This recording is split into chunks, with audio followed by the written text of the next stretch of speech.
Testing.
Testing 1, 2, 3.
All right, let's get started here.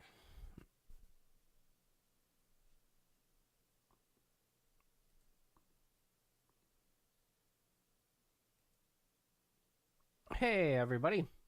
My name's Aaron LeBeau. I am a developer advocate at Couchbase. And today, I'm going to take a break from streaming Visual Studio for the Mac and move over to something new and cool, GitHub Codespaces. GitHub Codespaces is the ability to edit your code in the cloud, literally, which is pretty awesome. If you think about it, it allows you, it doesn't matter really what language, it supports so many ASP.NET, Ruby, Python, Java, Kotlin. If you're building web APIs, especially, or even like React websites, it's pretty awesome. And so I am at the site here, and I'm going to show you how I'm working on Gems, which is a .NET, ASP.NET microservice that's a gamification engine, and we've been working on it the last few streams. We're going to try to do that in Codespaces today. I haven't set it up yet, so this could go absolutely firestorm bad, or it can go good. We're about to go through that together. As a backup, I do have VS Code running on my machine, so just in case it gets really bad, we'll switch over using VS Code so we can at least get some code done today. So this is a Codespace website, and you can find out more about Codespaces there if you've never heard about it before, but it's basically running VS Code in your browser. Let's go ahead and get started here. So you can see here, I'm on my repo right now, and actually I'm going to take my headphones off here. I was trying to get Pretzel running with some music in the stream because I like to listen to music, but it's just not working right, which is a bummer, to say the least. So I'm going to instead run without the audio until I can figure out what's going on. I think it's a Mac issue, but I'm not sure. So I've got the repo open here. This is gems.net, and you can see here that normally when you go to the code pull down, you would get your hey, this is how you pull the code in SSH. This is how you open it with the CLI or HTTPS. I prefer SSH myself. Or you can open it with the GitHub desktop client. I've never used that before. I always use either like Gitkraken or command line, which is what I prefer. However, if you are invited to Codespaces and if you have access to it, it will show up as a tab here. When that happens, you can just basically click New Codespace. And what this should do is take this repo, fire up a virtual Docker machine, basically, or a virtual container with ASP.NET with the code built into it, and open this up in my browser. And that's it. It's that fast. And now I'm getting a terminal. And you can see here, this terminal, it tells you right now. What it includes is for Python, Node. Oop, we have two terminals coming up here. Let's go back to the bash one here. So you can see here, it comes with Python, Node, Docker, and more. Boy, I don't know why so many terminals are getting run here. Let's go back here and take a look. You can see that there's a full list of stuff that's available, tools and stuff. Let's check out which .NET, see if .NET's installed. So it is installed, you can see here. So we can even do .NET -- version. And we should be able to see pretty quickly what version of .NET it's running. And it's running 5. So that's what my app is running. So that quickly, we have a command line with this up and running. So of course I open my README file, which there's literally nothing in it. And so we are that quickly here. Boy, I should probably put something more in there. We'll fix the README file later, offline. So if we look at the source directory here, this should be my source code. We look in here, here's Gen's base, here's my API and my core project. These are the things I've been working on, and I should have my C# code right here. And then it looks like it's color highlighted. I'm not sure what extensions got installed, so let's go look here. We'll see that it looks like Vim, because I use Vim. It looks like it's got so it looks like it automatically knew from I usually log into VS Code with my GitHub username and password, so it looks like it knows what extensions I used on my desktop and just installed those here. That's also pretty sweet. You can see here that I made a change to README file, so even in source control, it knows, hey, you've got a file that you've modified. This looks pretty great. Let's try to build it and see what happens here. So we should be able to click the build button and click run and debug, and we're going to say ASP.NET and .NET Core. Now, of course, oh, this is right. This is the one thing I hate about Visual Studio Code is getting the, let's see here. Getting the debugger set up. It doesn't do it out of the box, which is really just silly. Let's see here.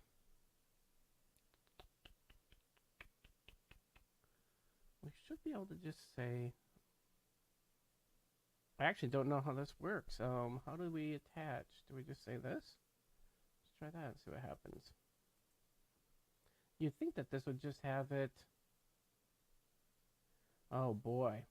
So it looks like debugging is not set up out of the box, because that is an issue. Because if you look here, it's not, it's, you know, the default attaching, So it looks like it has Node built into it, but not .NET? Huh. Well, that's really interesting. So at least it looks like the code's there, but it looks like you have to... I wonder if there's a directions Codespaces debug.asp.net. See what the... Yeah, so here it is. Let's see here. This is a...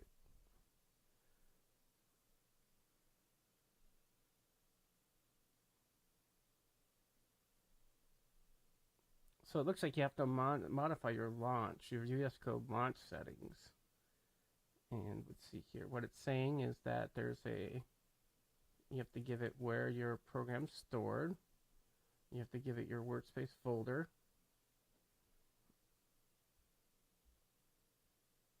I don't have any views. This is a... Boy, see, this is the real issue when it comes down to it. In Visual Studio, you don't have to do any of this work to get this working. It just works out of the box. And here, you have to do all this work. This doesn't seem right. This should just come in. Here we go. Maybe Tim's got a answer to this. Nope. Developing with GitHub Codespaces. Yeah, I just want to debug my .NET application and all the box. It doesn't do it, and it asks for a file. Geez, that's really helpful, Microsoft. Wow. Well, this is going to crash real fast because this is not productive. I should have researched this a little bit. I just got invited to a couple different things, and I thought I'd try it out, but this is definitely not. Let's see here. So this is what it's saying. Add a dev container to your code space from a template. They're saying here,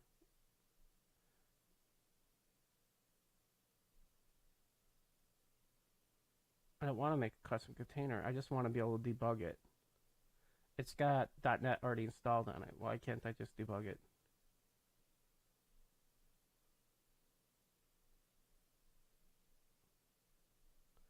Yeah, that's great. That's a dev container, but how do you...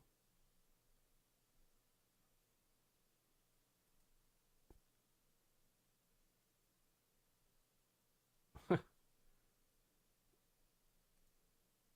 this link out. Well, this is just about as useful as nothing. Running your app from Codespaces. You can port forward and test. For more information, see port forwarding. So it looks like you have to port forward your port in order to be able to do that.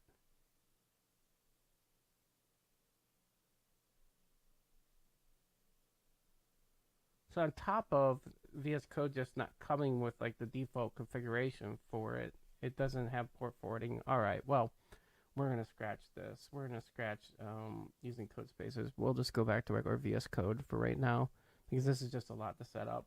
And that just seems like it's really silly. So I guess next week I will figure out how to do all that, and then that way I'm not wasting your time on the stream trying to figure that out, and then show you how to do it. That's rather frustrating, to tell you the truth. And here it's pretty easy. You could just, here's VS Code on my machine. I can just click the debug button, and pretty much it walks you through a wizard to get it set up. I mean, it is like takes seconds to get set up. You can see here it's building, and I can see my build tasks and stuff. It's, yeah, I'm not sure what's going on here. And that should build. We're up and running here. We should see that, and then it should automatically come up here to our Swagger, and yeah, it's working.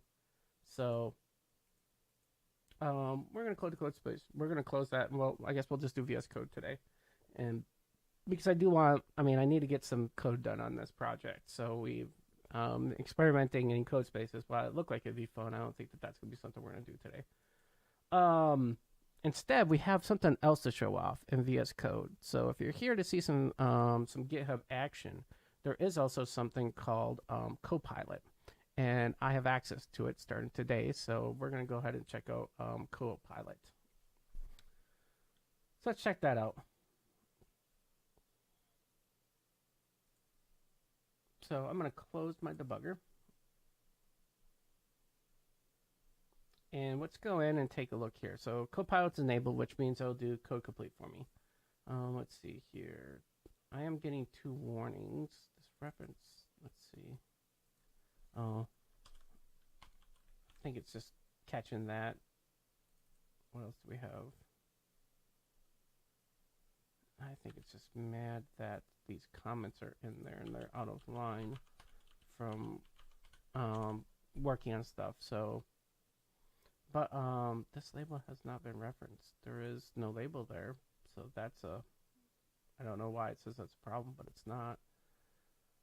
Let's take a look here. So where we left off yesterday actually is right in that spot. Funny enough, I'm not sure why I went there, but we were going to go in and we need to enable some middleware to do our code validation. We yesterday set up a validator, and the validator was right here for our command. It goes through and validates that a user sends in a proper document ID, surname, given name, and an email address. And if they don't send those things in, then we want it to fail. So to do that, we need to build some middleware. So this is the GEMS API project in VS Code. So what I'm going to do here is make a new folder. And my new folder is going to be called middleware. And in middleware, I'm going to make a new folder called, let's see, what should we call it? Let's call it exception handling.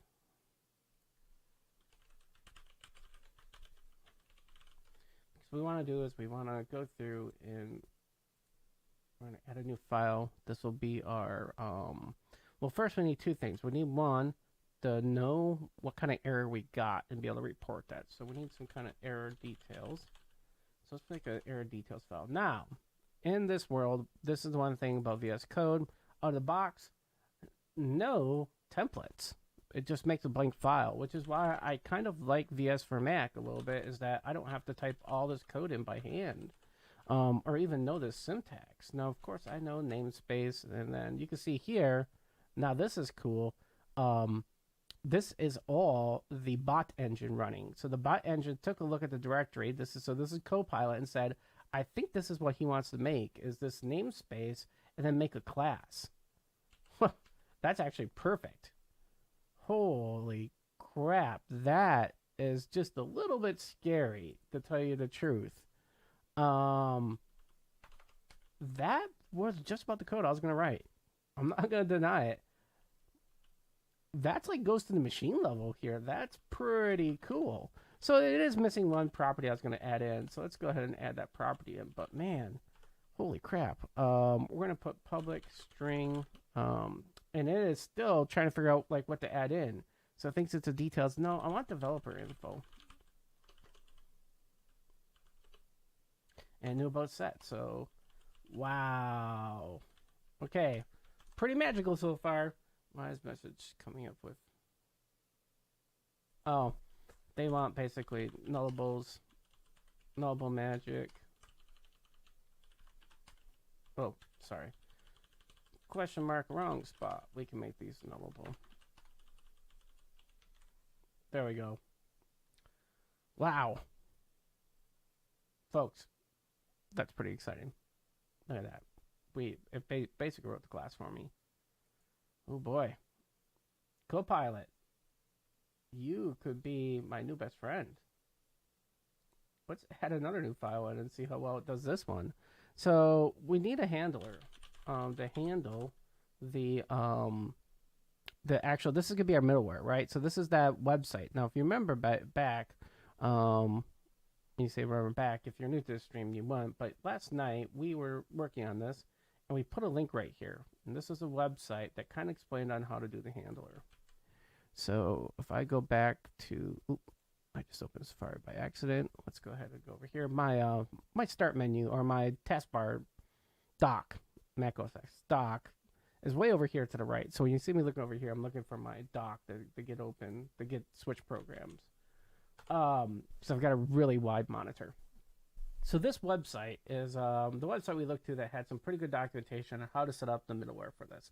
And it kind of explained we need a request, a command, and a query, which we already have those. We need a command handler. We already have those. And we need a query handler. We got those also. We've got all these things already set up. Now, this is what we need. We need validation. So we went up and set a validator already up.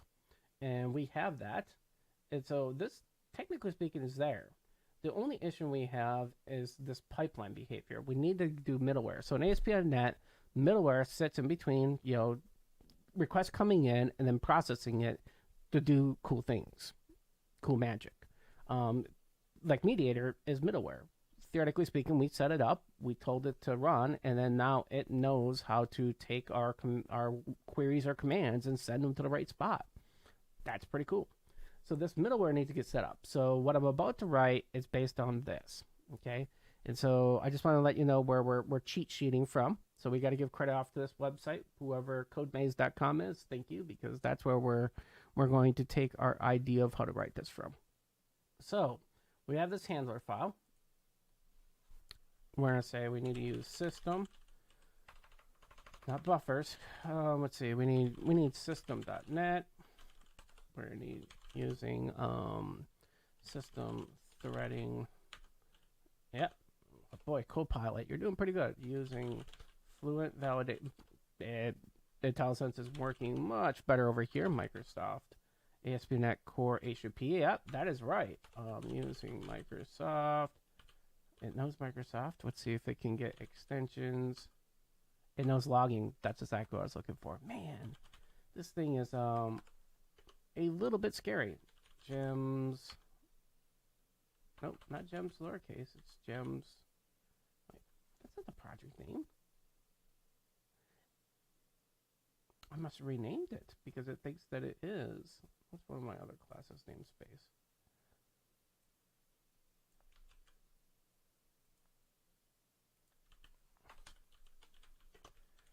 We're going to cheat.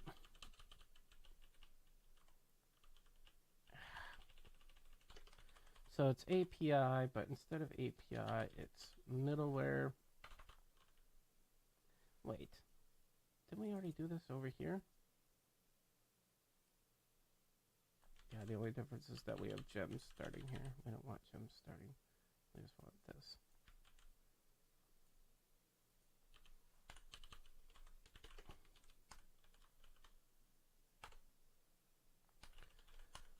Boy. Sure. So it wrote the class for me. That's pretty cool. So we need in our handler, we need a delegate. So we're going to do a private read only. Give me a second here. So, oh, somebody asked a question in chat. Let me see here what's going on. Nope, no questions to chat. Chat's up here on my screen. I've got multiple monitors, so I can check chat out. So nothing going on in chat. Let's see here. Request, delegate. Next. All right, so that's going to be our delegate. And then we need our constructors, so we can just do CTOR for this. Let's see how smart. Oh, I thought it'd be pretty smart, but it wasn't. And we know that we need. Take that back. Look at it, figuring out that. Okay, take that back. If I would have wrote that, I think that the bot would have been smart enough to figure that out. So we need a public async method that does task, and we need to invoke async. This is going to be our thing that gets invoked. We need to take in, well, one, what do we know? We know that we want to inject this in when somebody posts our command, for example, right? So that post happens via the HTTP context in ASP.NET. So we're going to need one of those. Holy crap, look at this. It's pretty smart. It knows the HTTP context. Is it listening to my microphone? Whoa. Whoa. No way. What? What?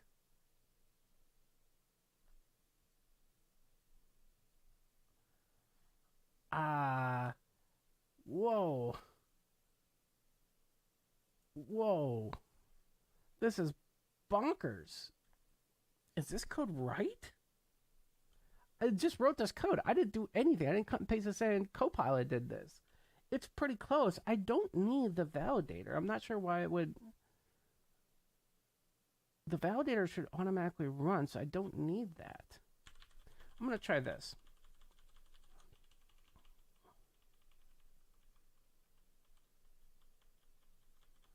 We're going to say log error, but we don't want to log it like that. We want to be able to say what we know what's going on. That's where I wanted to have these details. So let's say we want a bad request exception, and then we're going to give it the error type. We can get these from the EX, from the exception handler. So we're going to give it error type.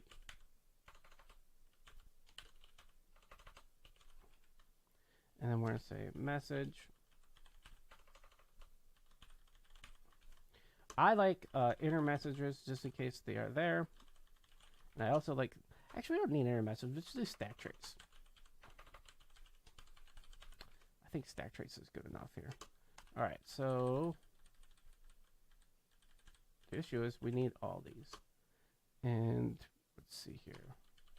We need to give it variables for each one of these. So we're going to say ex dot get type. We're going to say ex dot message. Ex dot, what do we have next? Stack trace.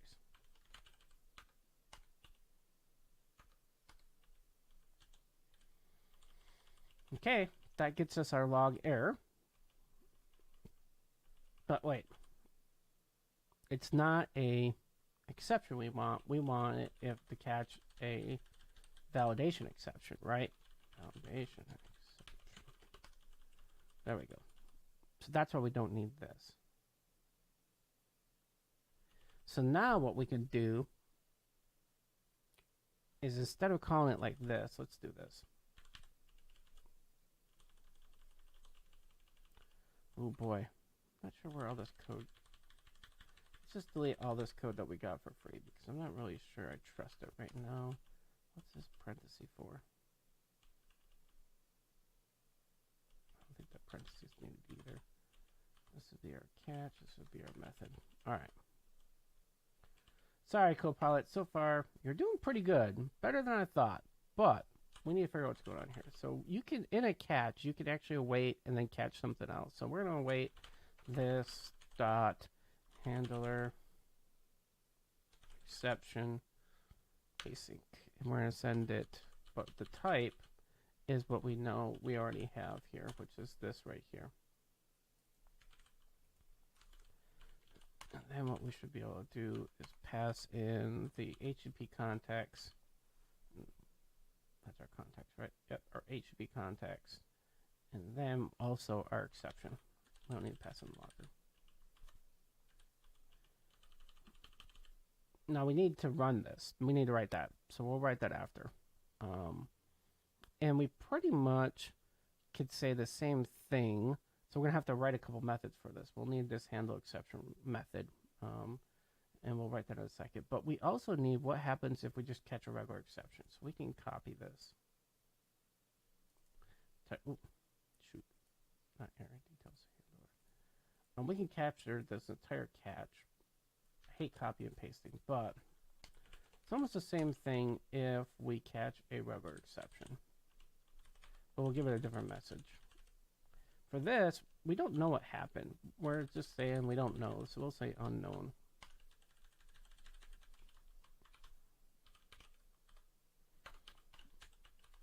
and then we can just send it the same stuff. And we'll do the same thing with the same, but this will be, instead of a validation exception, this could be an exception instead. And that should get us there. So now we're going to need something to handle this so that it stops being that red. So we'll say handle exception. That looks, I'm not sure what that just wrote.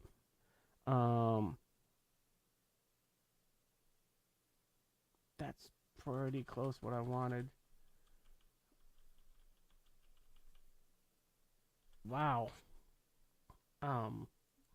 This thing is pretty bonkers crazy. It doesn't put in like some of the things I want, like from that, and I think that there's a better way of doing this. So one, the status code is going to be tricky because we don't know the status code, so we have to calculate that. So let's get rid of this part because we don't know why the exception happened. So, but I think don't get me wrong, I think that this is not a bad thing. So let's do a switch on this because we don't know what type of exception we got. So we're going to switch in the exception. We're going to try to figure out some cases so that we can figure out what the status code should be. So we're going to say, holy smokes. I just hit tab on that. That's status code equals bad request. Holy crap on a cracker. That's pretty awesome. Except for what we want to do is we want to be able to say, let's make this a block of code. So this is scope.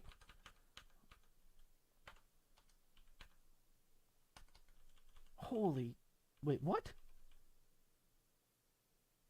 This is getting scary. That's exactly what I would do. But the message, we know that we know what, it wouldn't be that. It would be, we know that your request, wow, this is crazy. I apologize if I'm pausing because I'm reading the code that it's writing and just by being floored that this is exactly what I calculated that I would write out last night. But I didn't do it in VS Code or anything. How does it know this? This is spooky, crazy stuff here, folks. So for default, we're going to say we want to return the context. We'll see how much it knows here. Response. Yeah, we want to write. Yeah, we want new error details. No errors recurred. Wow. Let's do this. I think that's pretty close, but we want to give back either 500 or unknown. So let's say context dot response dot status code, and we'll say equals 500, and then we'll say either we want to return that or this. And let's see, that should get us.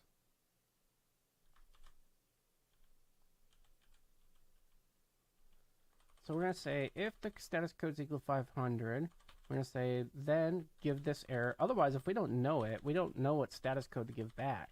This is like our default, right? And as we generate other status codes, we'll have to come back in here and fix this.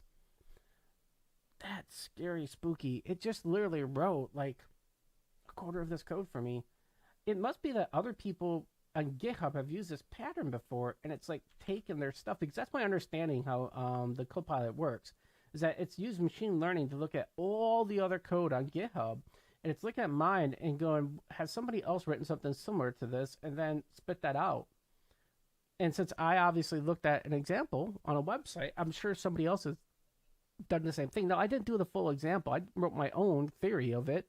I'm not plagiarizing that website, and I should probably put comments in here that I took the idea from there. In fact, let's do that. Let's give credit where credit's due. We found out here. We're running VS Code. Gotta go back to my doc and switch.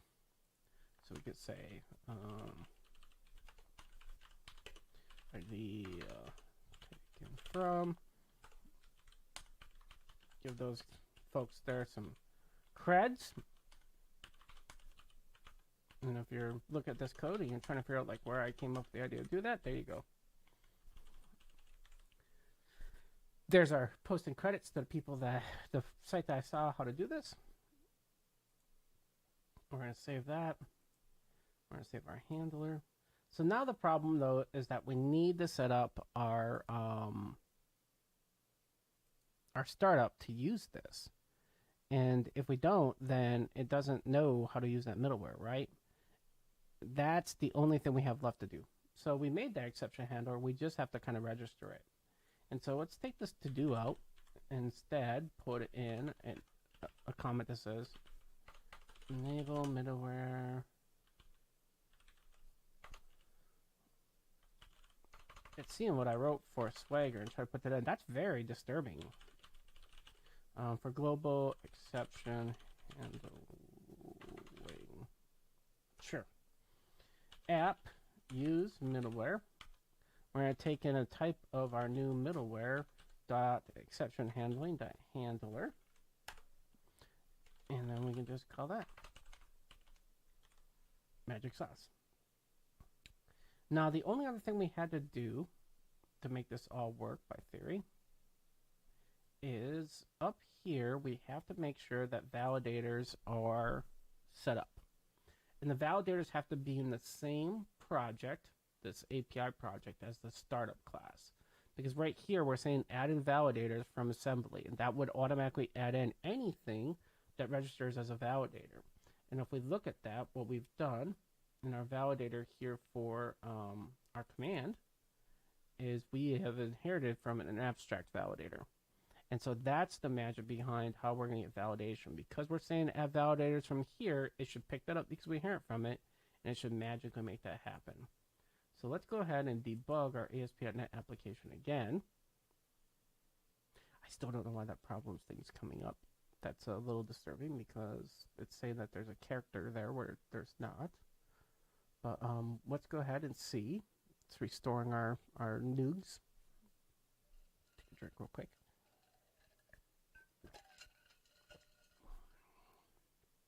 I see some threads called, which means that we're getting up and running here. I don't need this extra Swagger window because we already have one open. And when I want to do a post, what we want to be able to do is just put in the wrong information. They'll call this out, blah at blah.com, and then we want to say blah at blah.com. Now what should happen is this should not work because of the fact we have our first name and last name out.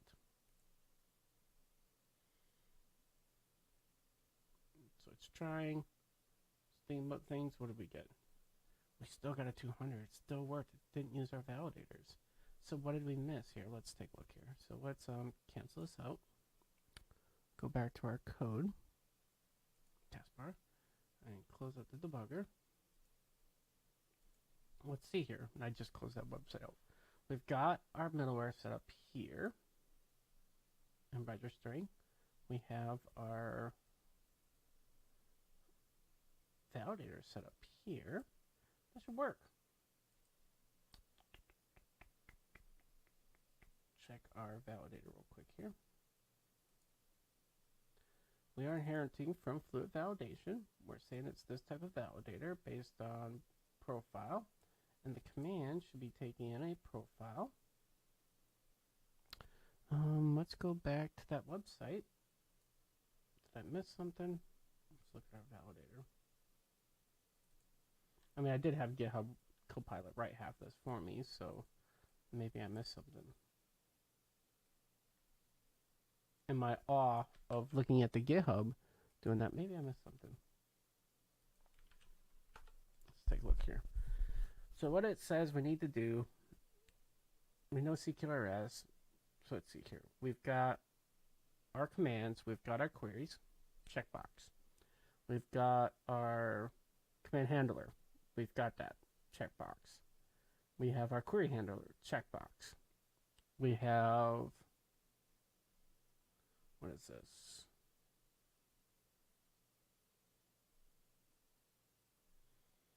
this should be done. I don't think I don't think we're going to handle that today or take care of that today. So let's see here. Validating with fluid validation. Here we go. Yes, so this is what we want to do. So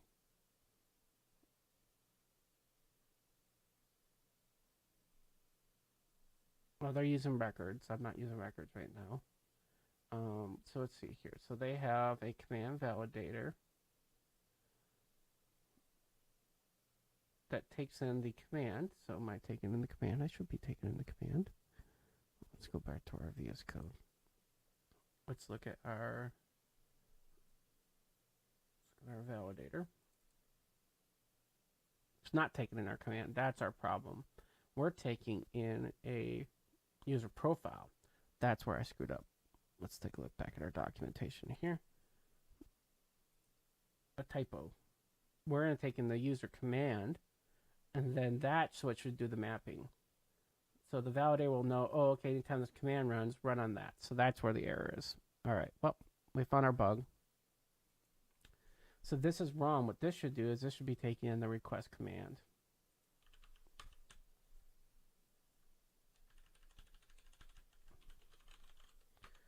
There we go. And we don't have a document ID on this because we took that out because it's auto-generated now. And this is making way more sense. So, but we still have a username, a given name, an email address, and a created by. All right, well, that's an easy bug to fix. Let's go ahead and try it again. And that makes sense, right? Because we're trying to map in the command to say whenever this command runs, run this validator off this command. And so that mapping in the middleware, that would totally make sense that why it wouldn't work like that. Let's take a look here. And we got our Swagger open it again. We're probably going to go to our database, and we should probably get that open too. Let's see here. Open admin console. There we go. Get our administrator interface open for our database, and then let's go into our bucket here. Go into documents, and we can kill a couple of these blah documents. So we can see here, this is a blah document we did. We can just delete that. We don't want this junk in there. Here's another blah document. And these are real. This is Bill Gates, Damien, Bob, and Bugs Bunny. We made those last night. Those are all real. That looks good. All right, let's take a look here. Let's try to post it again. So let's see here. Try out. That looks good. Execute and see if we work now. Loading. It still worked.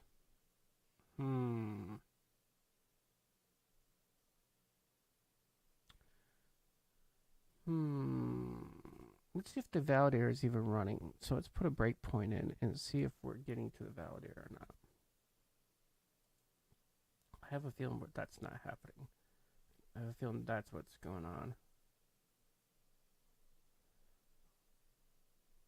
I don't know if we have to do a clean, because it made sense that that was broken. So, but let's go back to our web browser then and see whether or not, if we run it again.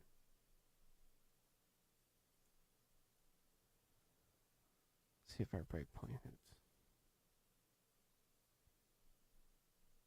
I do not see it hit the breakpoint.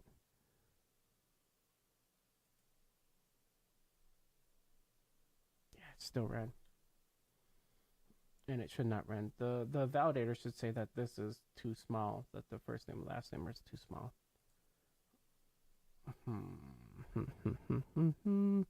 So let's go look at our code again and see what else we're missing. Maybe more bugs. All right, let's see here though.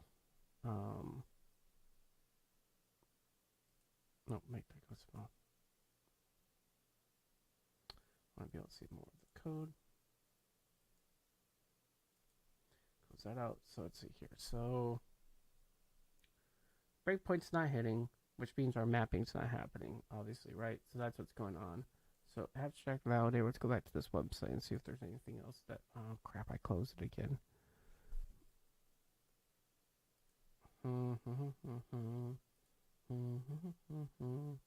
We put it in our validator handler. There's the link to it. Let's see here.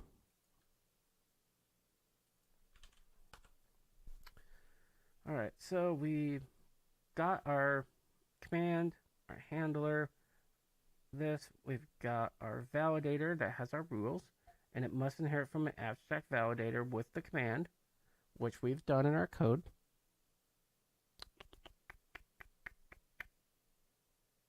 Here's our request validator. It inherits from abstract, takes in our command. You should know that that's the create user command, because we're all in the same directory, so that namespacing stuff should work so far with it. Let's see here. We've got our rule.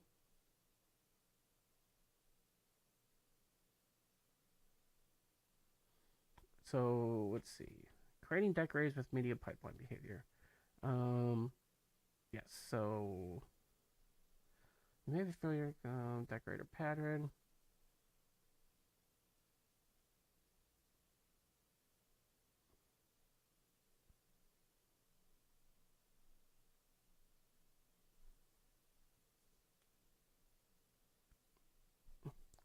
A validation behavior. Validation behavior. This is where. Is this one I missed? Here's the exception handler I did. Middleware. I wrote mine a little bit different, but I took it from the heart from there. So it looks like we're missing one more thing. We're missing this pipeline validator. Pipeline validator.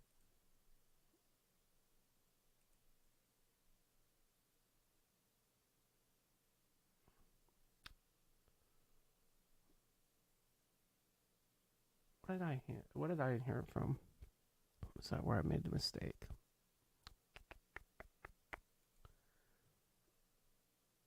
In my handler.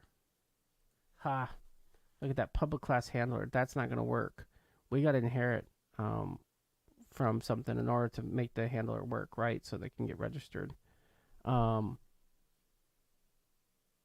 Because otherwise, how does it even know that the invoke method exists? That's where I think our issue is. So where is it back in this document? So the handler says you have to invoke from middleware.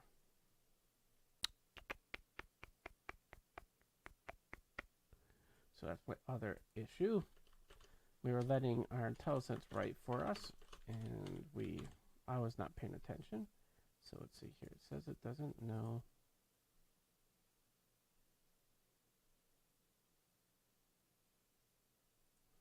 Okay. Why is it mad? I did. Evoke async is right here. What's the signature on it, though?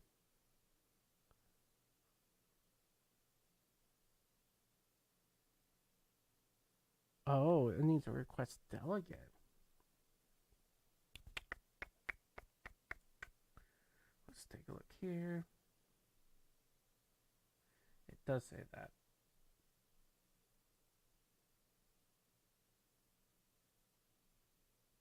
It seems it needs a request delegate in the context. All right, well, we can fix that. Let's go back and take a look here. So what did I... Oh, I don't need the... Can't I just... I think I could just do... Wait, why do we need the delegate when we inject it into the constructor?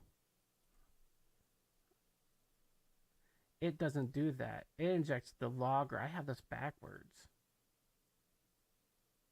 The logger injects into the constructor, and then the delegate constructs into here. So I did it backwards. Boy, my backwards brain. So what should happen here is that we shouldn't have a delegate next. We should have a private read-only iLogger handler.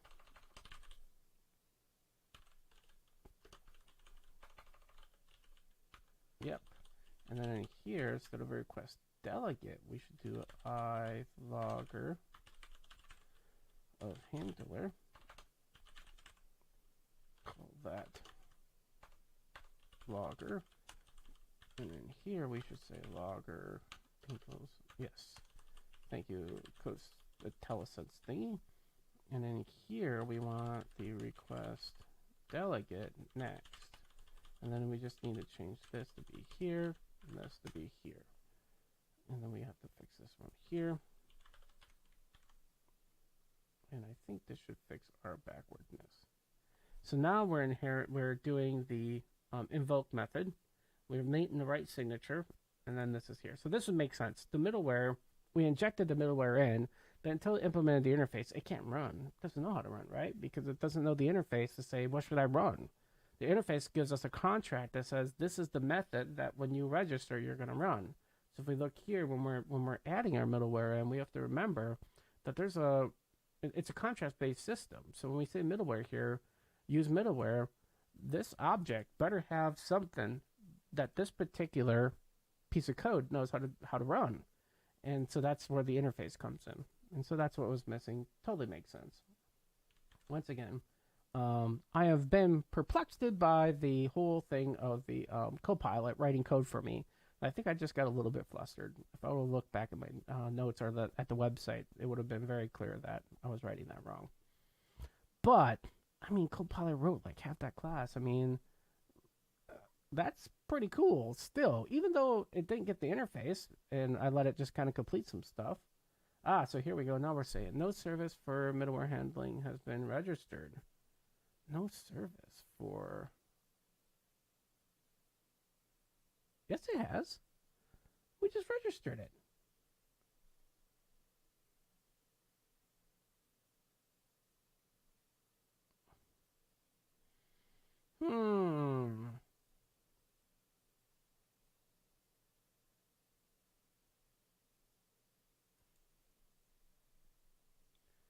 Is there anything else that says here? Set up the dependency. Oh, the pipeline thing. That's the thing I was missing. Sorry, we missed that.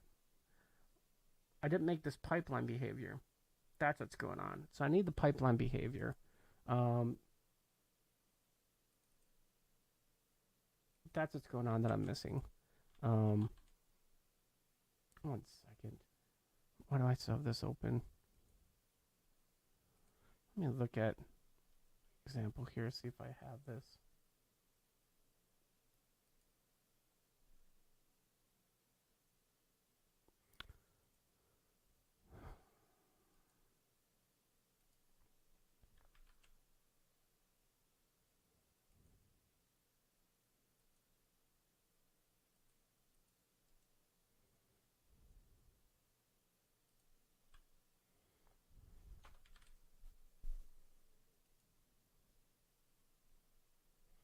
So I think we're just going to have to make one of these. Let's grab this example.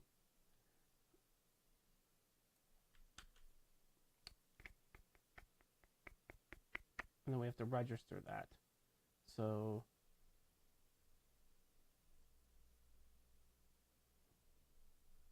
right here, we need to make sure we come back, we add this pipeline behavior, because that's the thing's going to fix it. All right, well, let's go back to our code here and take a look here. So we're missing something still. Let's go back to our directory. And right here in our middleware, we're in a new filelet. And this was validate, what was it? Validator pipeline, I think it was called.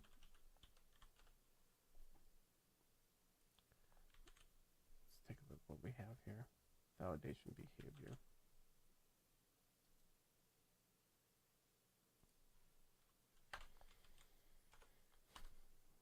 And this should just be in our middleware. So then what should happen is this should be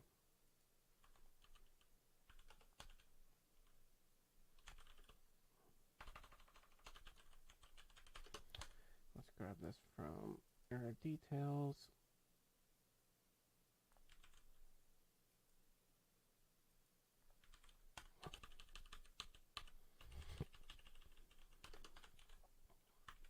And then we'll have to modify this to see what we really need and don't need.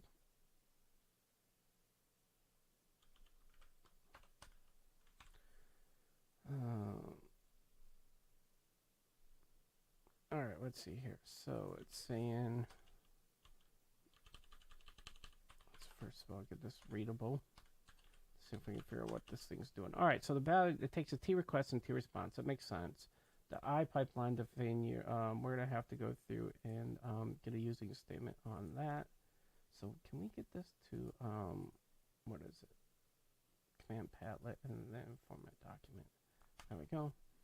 And then now we can go in and see if we need a using fluent validation. Using fluent validation, ESP.NET Core. What are we missing here? I don't see pipeline behaviors.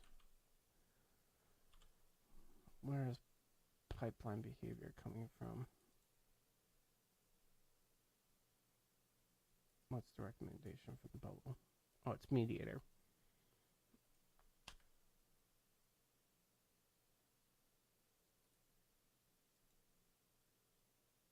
What now? No.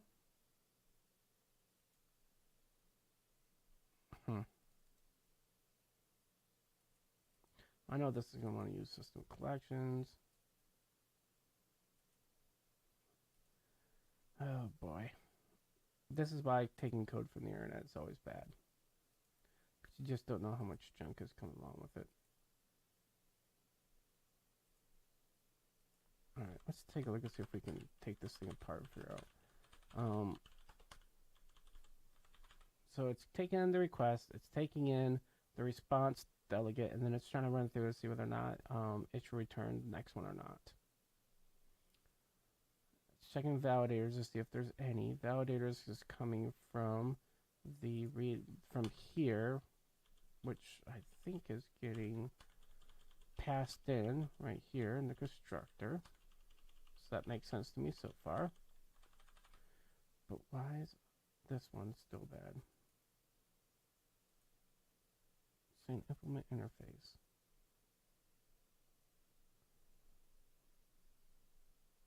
So it's saying that the interface is not implemented properly. Let's see if we can minimize this and get rid of this also so we get some more room where we can read the code. So here it's saying that this should be the interface signature. But what we have in here is not it. I don't see the real big difference there. So let's do that. We know that this is the interface that we have to go through. And then what we're saying is validators. This is a single line constructor, it's called. And what is going on here? What is this error now? No, I command is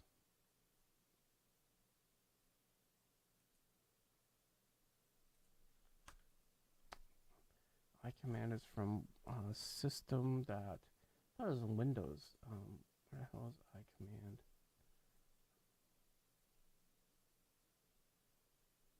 I don't use command.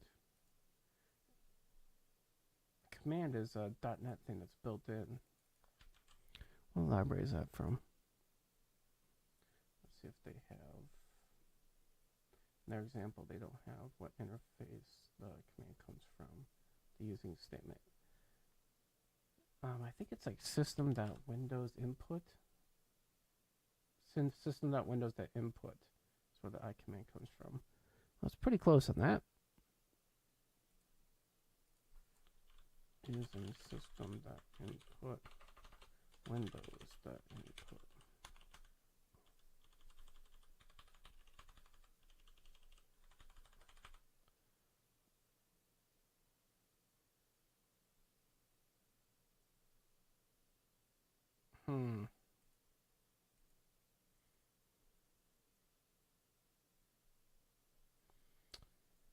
Well, we could just say, take this where statement out to start out with.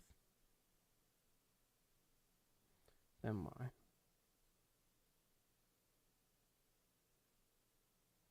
The request cannot be a type request in the generic method.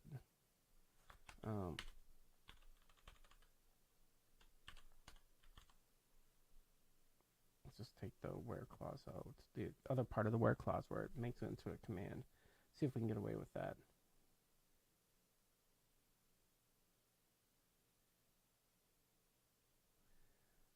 Let's see here. So what it's saying is that Validators doesn't have any method on it, even though it's a enumerator. And I wonder if that's what the where clause was doing.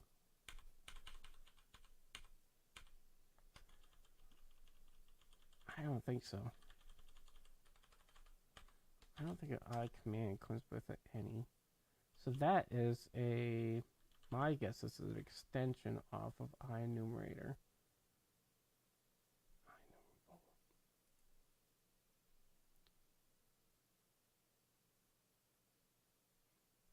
Yeah, is IEnumerable the right thing for this?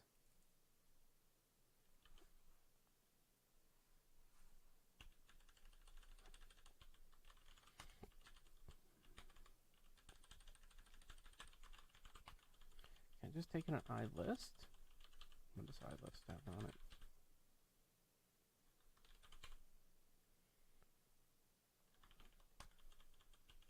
Doesn't have any either.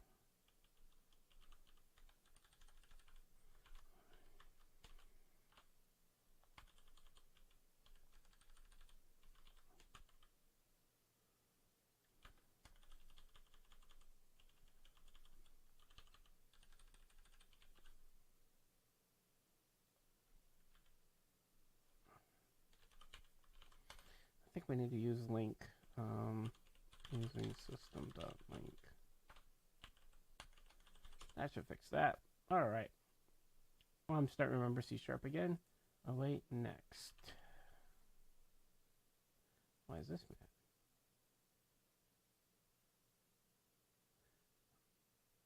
Oh, because I forgot to make this async. I'll make that stop being mad. Let's see here. Then the only thing that we have is error dictionary, new validation exception.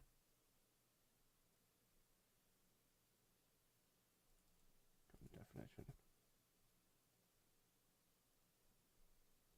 It could take in an IEnumerable message, an IEnumerable validation errors, serializable message and validation areas. And what are we trying to send it? We're just trying to send it a dictionary of string. And I don't think it has that, a dictionary of string.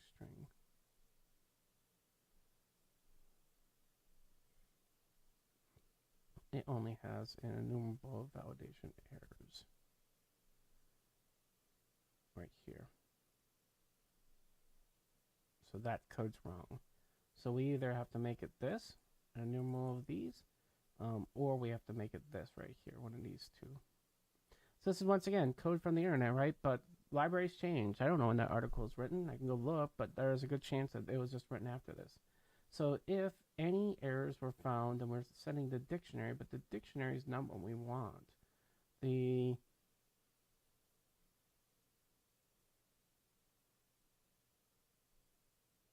These are the error messages. So these would be strings.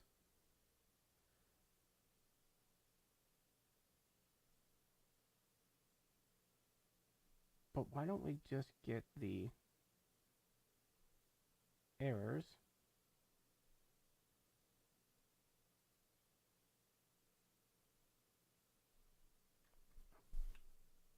Group by. I don't need these like this though.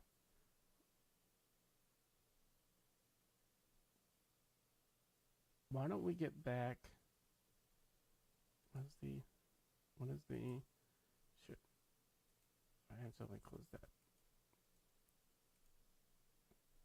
It says it can take in a message, a numerator of validation failures. Why don't we just give it that and just let it do its thing? It should be able to handle these. Why don't we just get back the errors and just say, so where is the validators? Select validator, where errors, where select many errors, where X is not null. We don't need to group these. We just say to enumerator. Let's not call that a dictionary at all. We'll just call this, let's call these errors. And instead of to dictionary, to enumerator.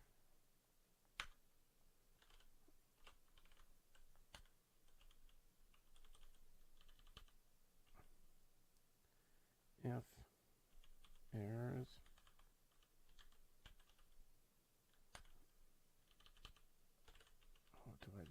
can I just get a regular enumerator to list? Let's just do list. That'll cause it to run. And then what we should just be able to do is say if errors.any, then we can just send it the errors. And then we can get rid of this because this is what we already have. And that should fix it. So we went through, we borrowed this person's idea, and then we just kind of cleaned it up a little bit, right? So there's a couple of pieces of code there. Let's also give credit to the article that we took this idea from, because that's probably a good idea. I mean, they're the ones that told us about this. So we'll give them credit that, you know, we took the idea from that. Hey, cool. Glad to hear that you like ASP.NET Core Blazor. So we're making an ASP.NET API here, and let's see, a gamification engine. We're just getting validation set up using Fluent Validator, and we're also setting up Mediator so that we can do CQRS. So that should fix it. We were trying to get validation up and running, and I think what was happening is we forgot to set up this pipeline. So now that we've got that kind of figured out, I think what we're going to do here is close all these out. And we got to fix our startup, though. We got to register that. That's the thing that we were missing. So right here, we've got the first part. But if we go back to this website that told us the registration, we kind of have to do this, too. We have to set up a transient. And this will do dependency injection then. So let's go back to our code. And that would be way up here, though, where we're doing our injection of, where do we have it? Yeah, we have up here. We have our Couchbase service. So this is where we're starting to add in like our various things that we need. So what we can do is we can go in and add it in here. So let's go in and add in, this will be our pipeline for validation. And this is going to be a little bit wrong, we know that, but we've got to go through and fix this. So let's see here. This is going to be a using statement problem because it doesn't know that. Yes. Let's see what the other is. No, that's it. Magic sauce. So hopefully with that, we've got it to the point where mediators set up, our validators are set up. Let's try this and see what happens. So we have our features over here. We've made our user command. We've got our validator that's validating our users. We've got our handler that's handling the request. And then we have our request command, which is what they're posting in the body to create a new user profile.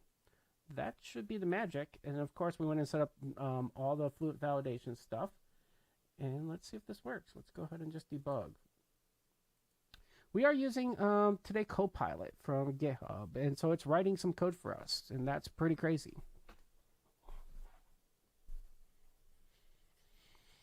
Let's see here. So this should get our debug session up.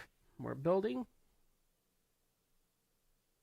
Bum, bum, bum, bum, bum, bum, bum, bum, bum, bum, bum. And that is there. And what are we getting now? No service for exception handling handler has been registered. We're still getting for ASP.NET middleware exception handling handler. But that's what the pipeline does. Did I miss something here? Let's go ahead and stop this.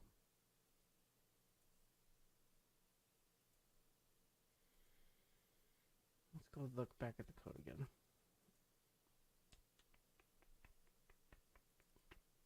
So,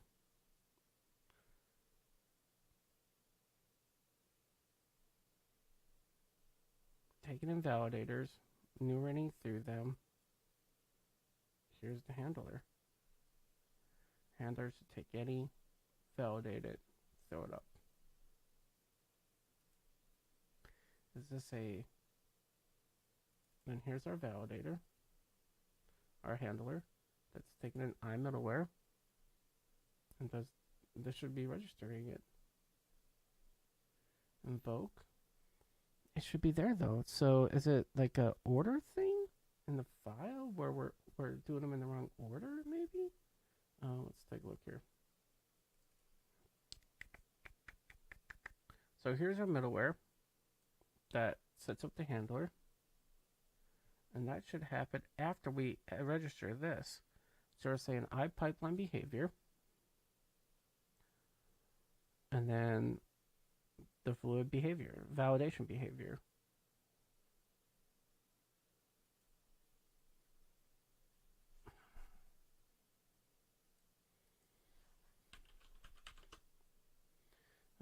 What was the framework called again? Obviously, we're still missing something.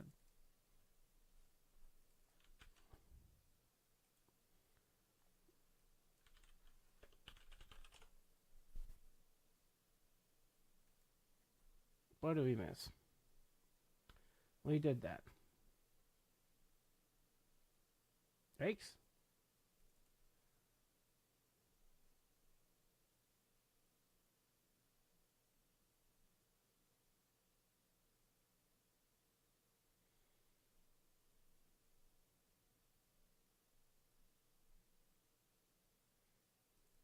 So we did this right here, add fluid validation. Okay, so there, let's validate all this is happening. So I'm going to move this over to another monitor so I can look at it and then look at our code at the same time. So I'm going to move it over here to this side, and then we're going to go through and make sure that we're following the directions here. So let's minimize this, get rid of the code window, see if we're following everything that it says to follow. So first of all, it says that we have to register validators for everything, and we could do that just by this. So it'll go through and anything that says I validator. So right here, add validators from assembly, type of startup. Now we could say that should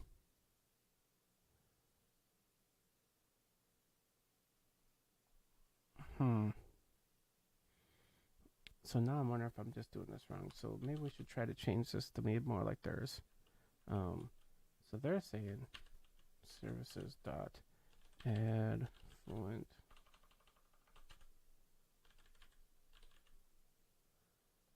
now see I don't even see that anymore at the here we go, and now we can say startup because it's the assembly is the DLL that gets created.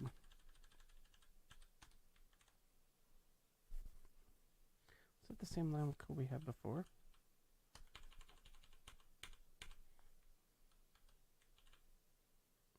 What did we have before? We had type of. And so instead, it's saying add validators from assemblies, startup. They should do the same thing. I don't think this is it. Assemblies containing. Let's add validators from Semberg.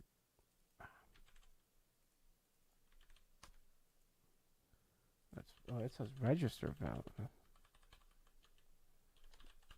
Add validators from assembly containing startup.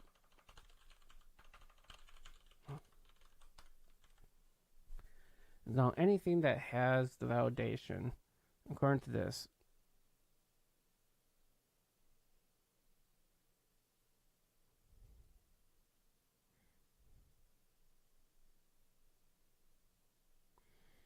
anything that has an abstract validator should then get registered.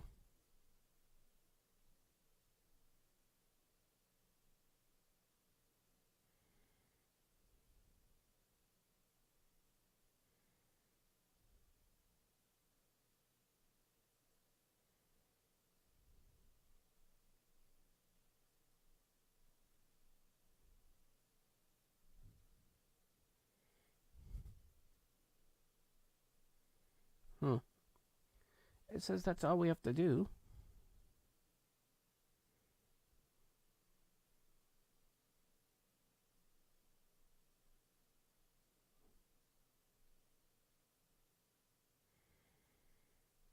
Just reading the rest of this article real quick here.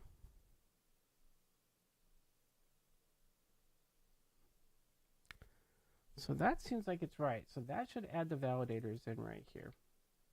Okay. So then, oh, I wonder if we just haven't, we've added mediator before this, because this is part of mediator. So let's do this and see what happens. Not sure if this is going to fix it. I may have to go look at the mediator documentation because there's seriously something still wrong.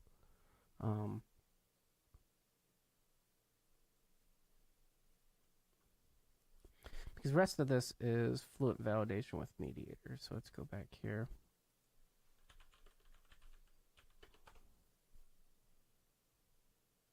Yep, I'm still getting the error.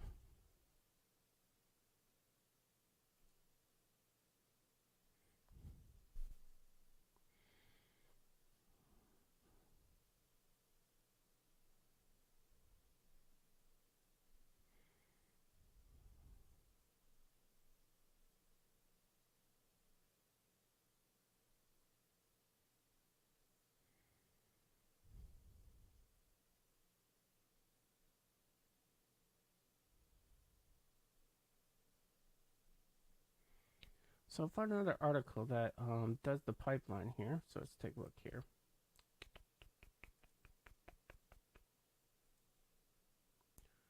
Just validate that this pipeline code's right. So they're saying T request, T response, pipeline.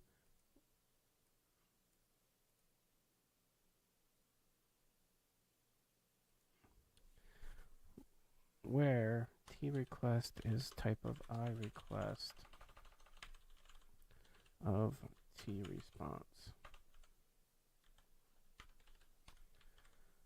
That should help. And then the rest of these, I think the rest of this pattern's pretty common.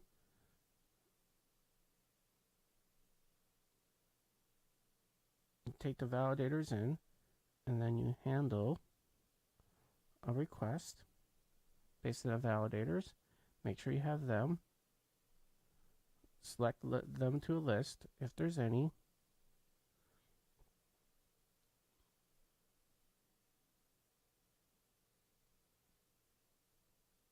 Throw a new validation exception and return the next.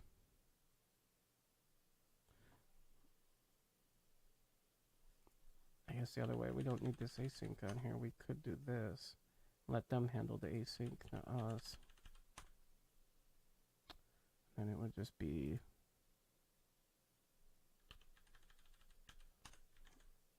that should be legal. Yep. Okay, so that's there. So the middleware should handle that part. So I found another article. We might have to give this person credit. He's saying that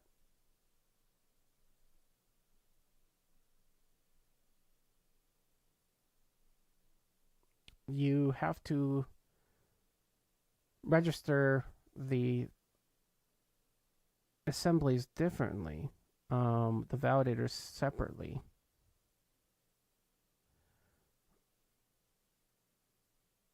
So he has a different line of code that he's using for registering those.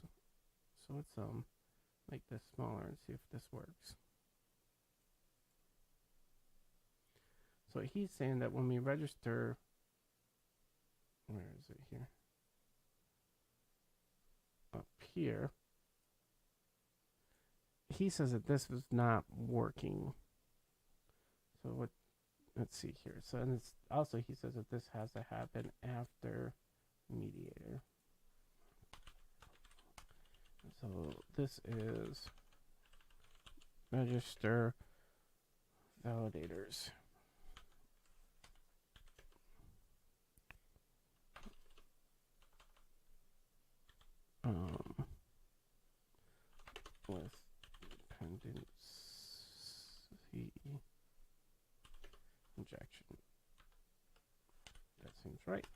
But what he's saying that needs to happen is that you have to do an assembly scanner.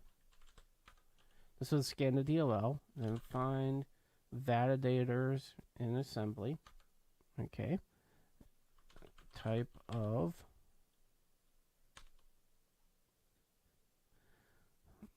we can just say user profile validator, sure.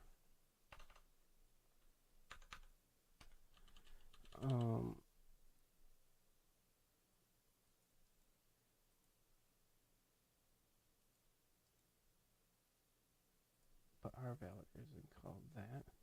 Should be any class in the assembly. So it really shouldn't matter. It's just looking for the assembly. So this could even be like startup.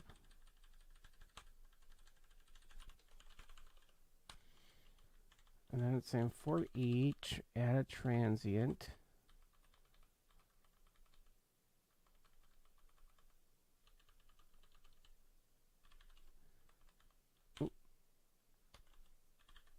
So what he's saying is find all the validators in here, and then for each of them, loop through and register the interface type with the validator type. So this would be registering like, if I go back to our command here,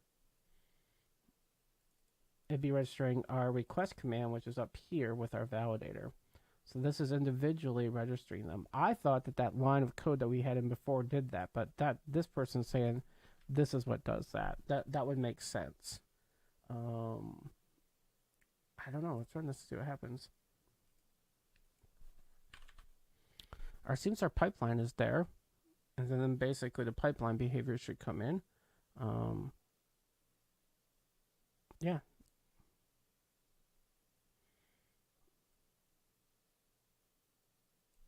We'll take this URL, and if this works, we'll give this person credit for that.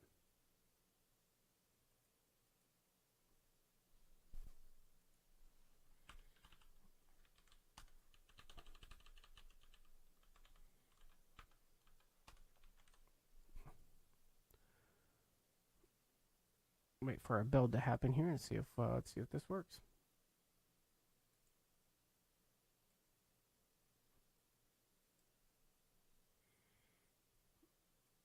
We're still getting where exception handling handler has not been registered.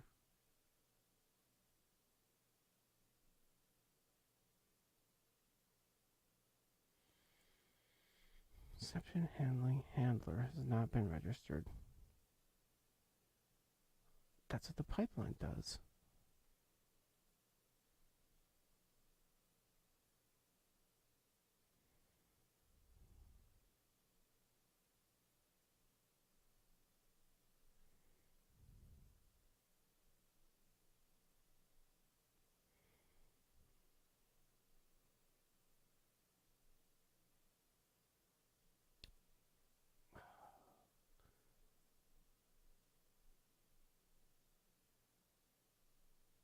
Add mediator. Add this. Add this.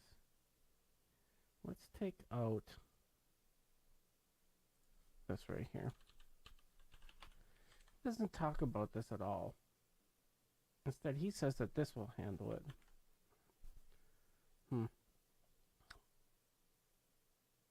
Two different articles talk about two different ways of doing this.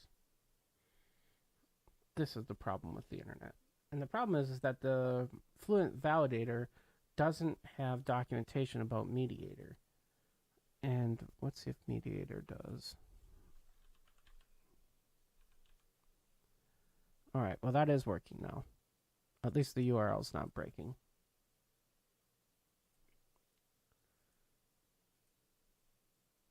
Let's refresh and see if we have validation going.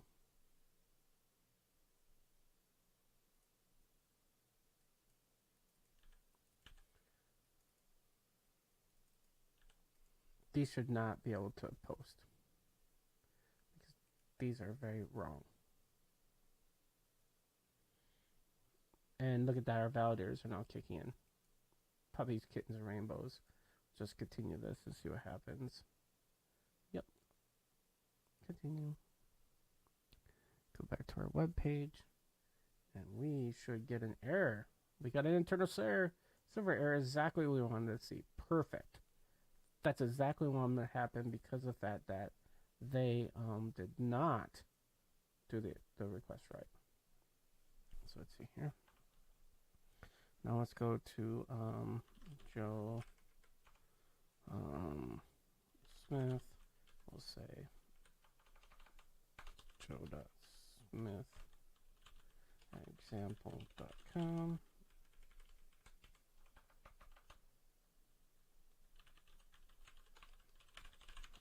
Add in a quick emails and see if we can get this working. Now this should work. Validators should see that these are cool, and we should get a new record. 201. We did. Perfect. And if we don't do the emails, we should also get a 500 error.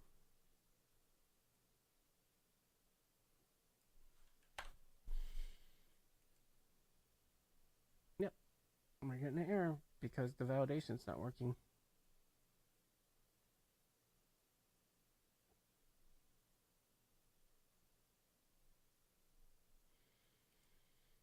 So that's where the handler I had wrote was supposed to handle this, but it's not for some reason. So you can see here, we're throwing this new validation error, but the middleware that I set up is for some reason not handling it.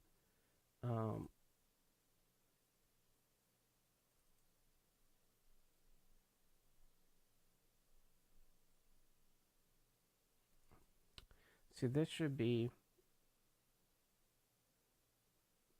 handling this, and it's not. The pipeline's definitely working now. This is working. But for whatever reason, my handler's not to handle the errors. Even though I've registered it right, when I take it out, it works. And when I put it back in, it does not. Right here. Saying there's no service. But that's what this should be registered to do. What is my handler? Middleware. Oh, I wonder if we... We might have to do a transient up here. Where is it?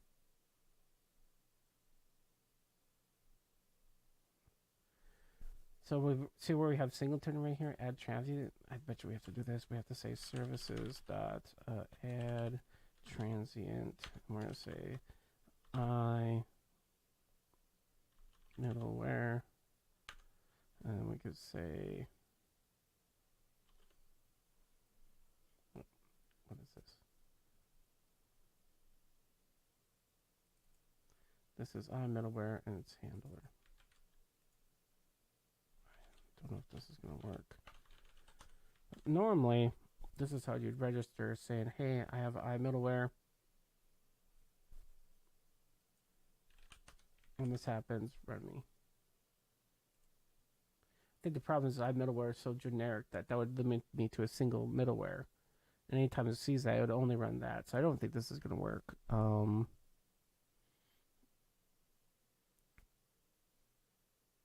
have to Google this. ASP.NET, middleware.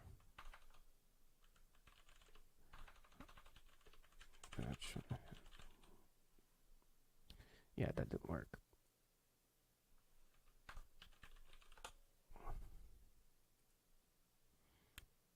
And let's see here.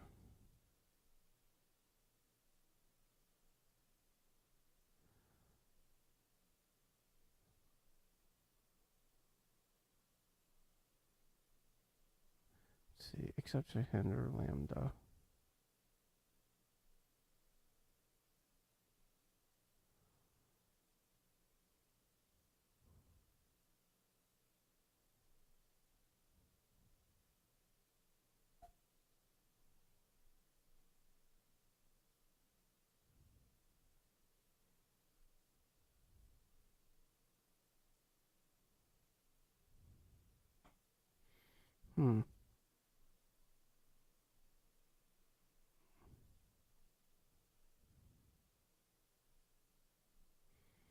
they give a different way to do an ASP.NET documentation.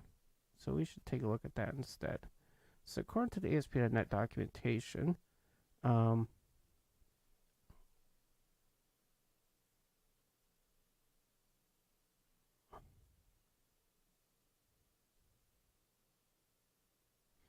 that's not what I want though.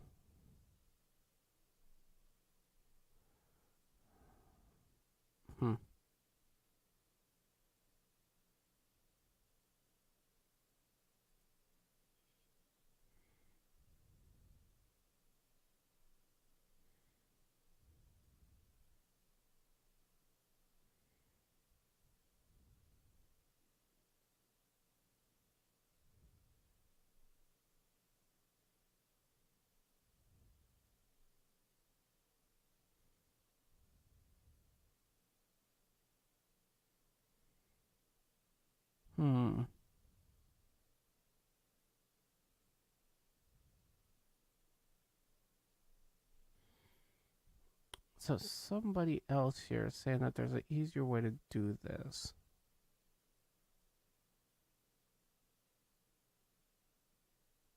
Because really, what does this do? If we go back and take a look here. So reading a little bit, and we're seeing that according to this, our handler just handling errors when it happens and kind of logging them, right? Not the details of what's going on. So according to this, there's a easier way to do this that doesn't require all this. So let's see here. According to this, we can make it a extension method that basically takes in anytime there's an error, runs through it, and then processes it, which is kind of what we're getting here, right?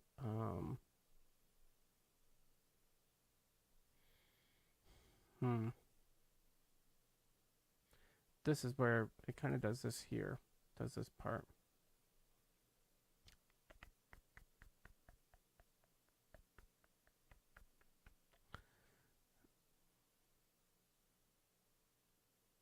Let's see here.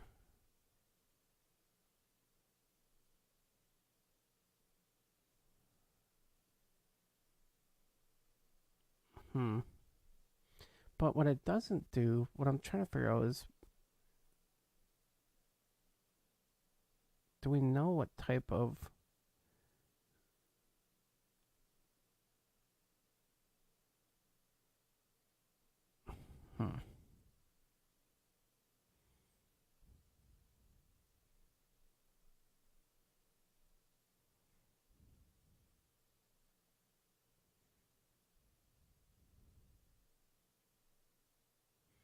They say use exception handlers is the way to do this.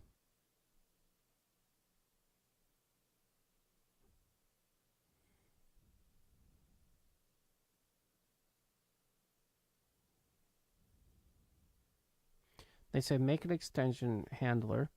We make an extension method for the middleware exceptions.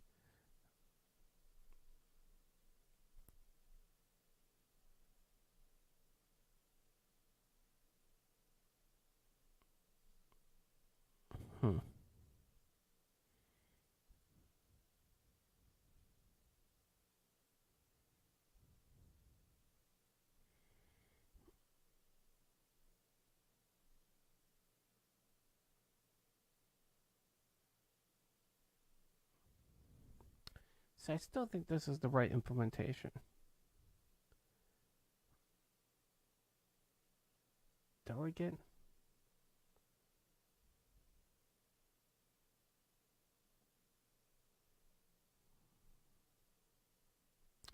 Let's change this out a little bit. Let's say that we need two things. We need the delegate and the logger. We'll take both.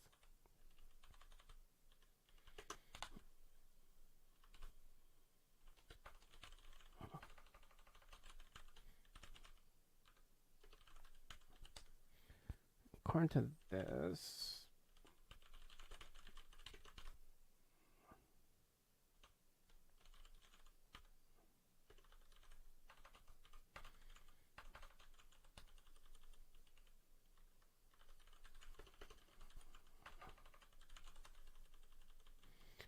let's see here. So bum bum bum bum bum bum bum bum bum bum. So then in here we wouldn't take the request delegate. We would just take the HTTP context. Let's bring this back up. We don't need that. We already have this. This will be next. And then now we can go through and see if it's a validation exception. And we can catch it. And if it's not, we can do a regular exception. And then if not, we can go through and handle it here, return it. Okay. I think this looks better. All right. So now we just have to get something registered up to call the invoke async anytime the exception happens. We're going to take out the interface for that.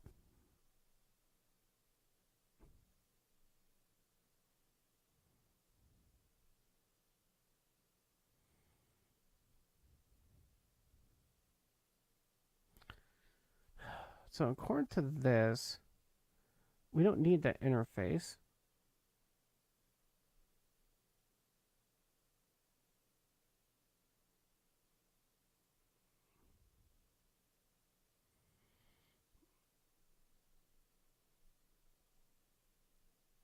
We just need a middleware, a static class that does it. Let's just put it here. According to this, I don't know if I believe this, but probably like static class exception middleware extension. So we're going to do another class here, and then the only thing we need to do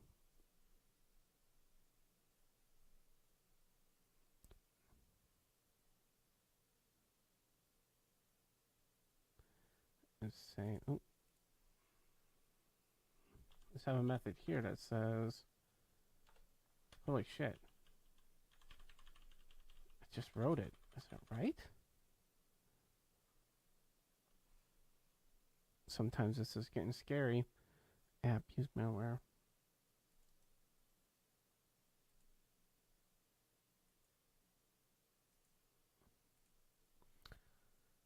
According to this, that is it. And CoPilot just wrote me, so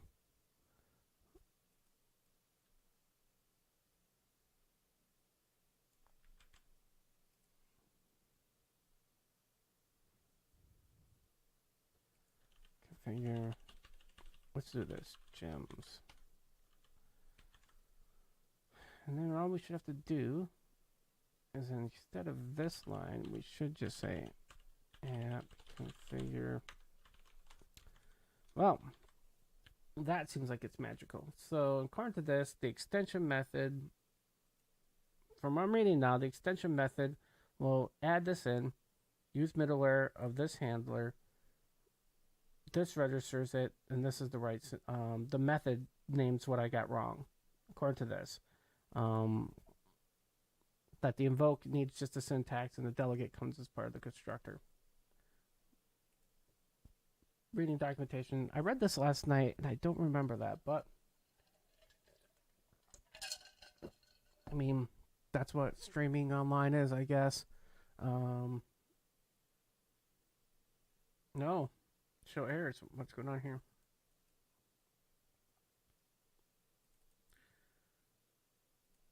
Oh, yeah, I accidentally added that in.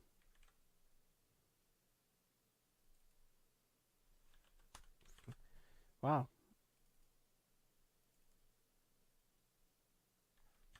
You think that the bot thing would put the proper syntax, the semicolons in when it writes code. I'm getting too used to CoPilot. CoPilot, put semicolons in for me. Don't put semicolons for me. This, not sure what's going to end in the end for this, you know, with this kind of stuff where developers become dependent on this, kind of like IntelliSense. What does that future mean for us? Just like the next level of that? I don't know. And so now it runs. Let's take a look here. So I think we have validation done.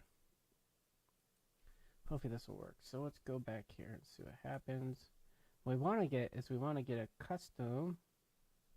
Nope. So it's still not handling it because this should come back in the custom validator should have picked it up, and we should get. All right. Well, I don't want to waste any more time in the stream trying to figure that out. I mean, technically speaking, we got the error. We want to get custom error messages up, but it's not working. I'll take a look at the documentation and see if I can figure out why, but it's not stopping our API from working. It's just not giving great error messages right now. Yeah. In the grand poupar schemes, I think we've spent enough time on this subject. Now look and see if I can figure out what to do to get this fixed, because it should, you know, it should be running through that code that we just wrote according to this, but it's not. And so if it's not, we're not getting our cool error messages. So let's take a look at what we're going to do next here. So if we look, let's go back to coding. That's what we're here to do. Try to build a gamification engine here. So we've got a create, a read, and a, that's all we have. So the word CRUD has 4 in it: create, update, create, read, update, and delete. So we only got 2 though. We need another 2 before we can say that we have a single API built, and then we can start looking at patternizing that out for the rest of the things that we need. All right, so let's handle delete next, because that's pretty easy. Usually delete's the easiest thing to handle. Go back to VS Code.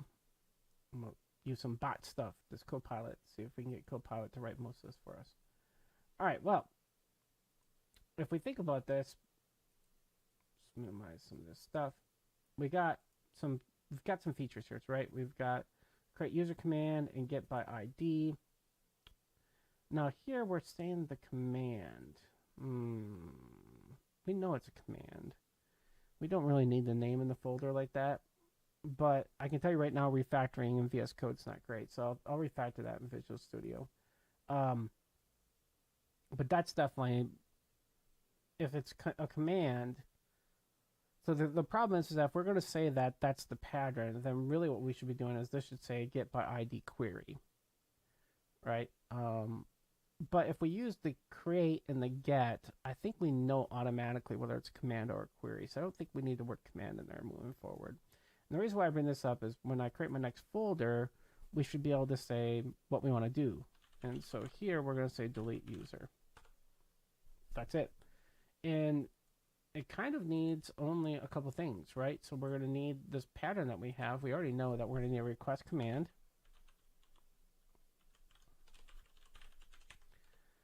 We're going to need a handler for it because we've got this pattern, request handler. And honestly, we just need a validator. Do we validate the ID? We don't.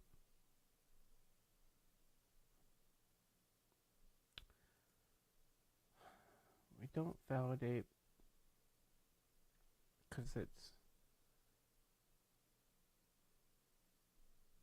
because we generate the ID automatically in this. But technically speaking, we'll want a validator. Well, no, because it would just fail if they give us the wrong ID. We don't need to validate that because it should be in the route, right? So the theory is that they'll just call API/v1/user profile/GUID ID, and if they post a delete on that, we'll delete it. So that should be from the route. So I don't think we need a validator for this. Let's go into our command and say that we have, if we look at our example here, that's what I'd like to do. So we've got our user example command example, and then here's our new command that doesn't do anything. Let's bring our new command handler up on our old one. We should be able to borrow a lot from this. So the difference is going to be, I got this open twice. These are our, let's see, come on, VS Code. This handler, this command, and this handler. All right, so if we look at current command we have, here's our current command. It takes in I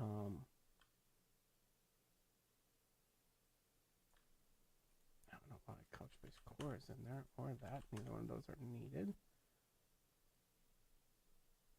We can see here where this stuff's coming from. Where to get the IDs, the only thing we need, and it's going to come from the route. So we can kind of borrow this for our command, because if that were using VS Code, it doesn't come with a template. But the problem is this profile, this directory is wrong. It's going to be delete user. Right, that's our folder. No, don't go full string on me right now. Why are you doing this? No. Oh, you turd. Right in the middle of a stream, it goes full screen on me. Almost ends. I'll hit the keyboard shortcut for it. There it goes.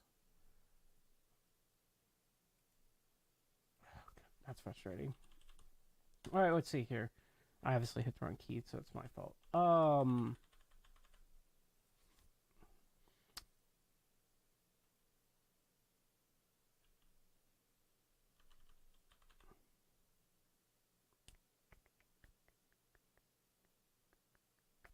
We're not really requesting a so one of my, oh crap, did this not get the window open so that on the stream you can see it perfectly? There we go. And behind it I have Chrome. So my only question now is this right? Because technically speaking, if we think about this for a hot second, we're going to delete somebody. So we're not really, we are requesting something. But what we want to return probably is either, is it just a bool? Or is it something else? Let me look at another example of what I've done this with.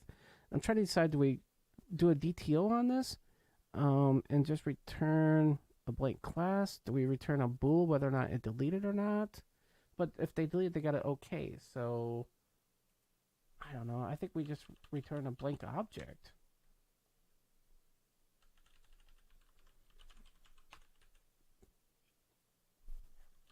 It's not gonna like that, is it?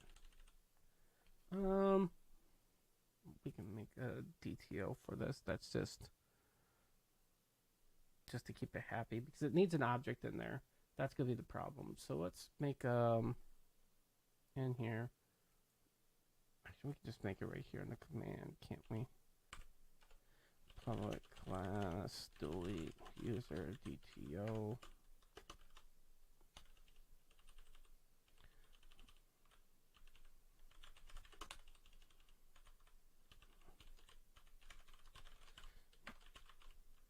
There we go. And we should be getting an ID from the user from the route, if I remember right. Right, because they're going to have that in the string. So we're going to say here that we want from the route public. We're going to say this is a string because we don't know if they're going to use a GUID or not. We generate GUIDs, but well, we do generate GUIDs. We could take a GUID in and then to string it before we send it to the database. We should probably do that, because we are sending GUIDs. We are sending them as strings. All right. If we do GUID, we're gonna have to use system up here. So let's just do that.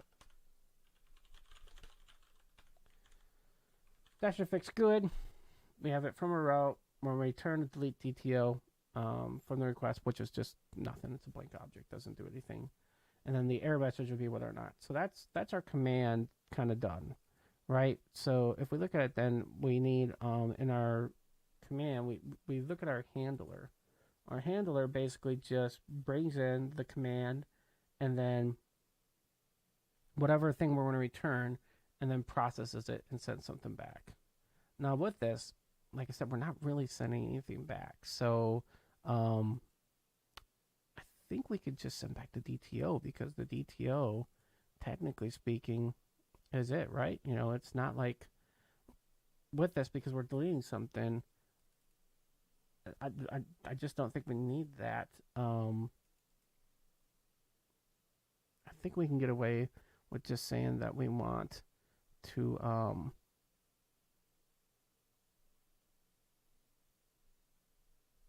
because we're not going to have the user. Yeah, I think that's what we could do. Let's try it. So we're going to steal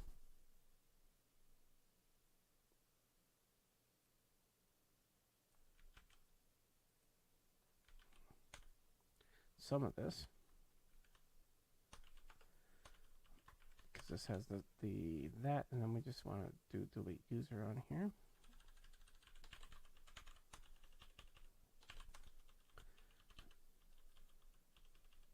But the difference is we don't really need well,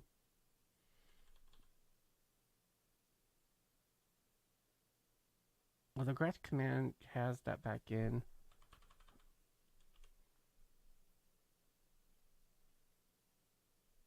I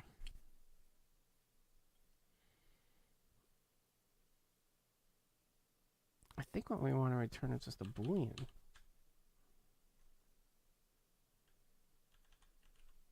I don't really want to return it to Boolean either.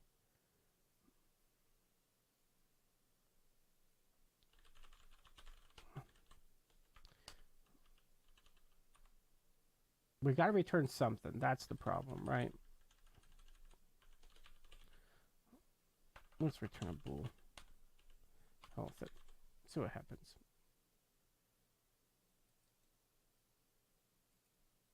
Oops. I want to implement it, not go to implementation. Once again, there's a few reasons why I like VS for Mac a little bit better. So what does the man know?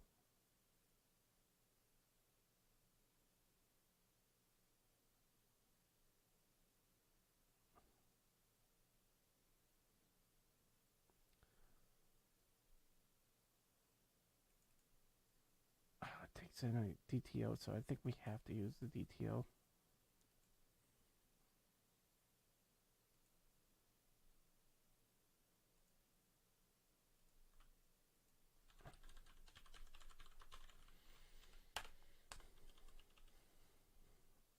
What's the man about now?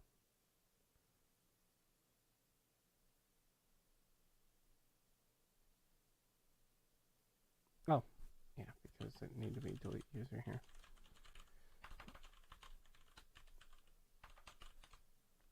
There we go. All right. Now with this, we do need our repository, right? We're gonna need our user profile repository. So we're gonna take in public.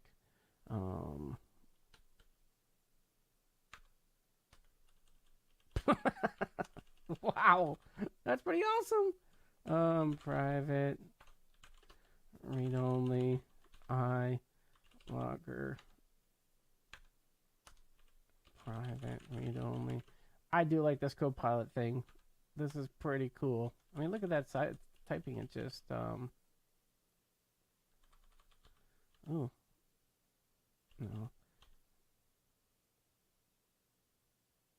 don't think how we did it. That's how we did the other one. I thought we passed in just a generic. Oh, we did. We have to pass generic in, no? Oh, CoPilot, you were so close. It should just be iRepository.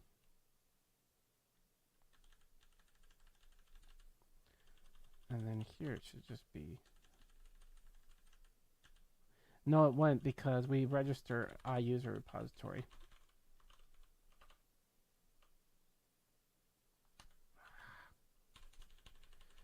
This was right.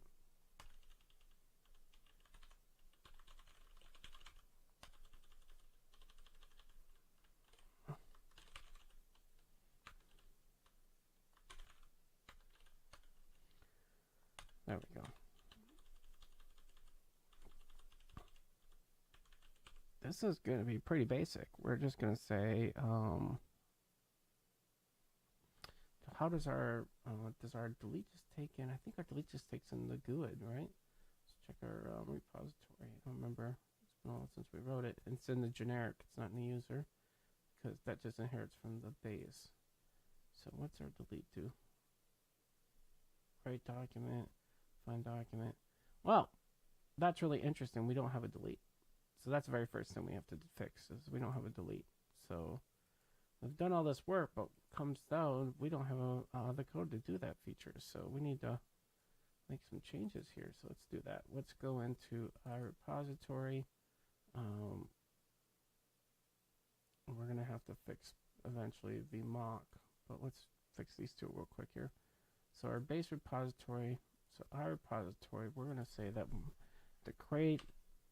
to delete a document, we're going to say it's a task and returns nothing. Now we should return whether or not it completed or not. Delete document string. Oh, that looks good.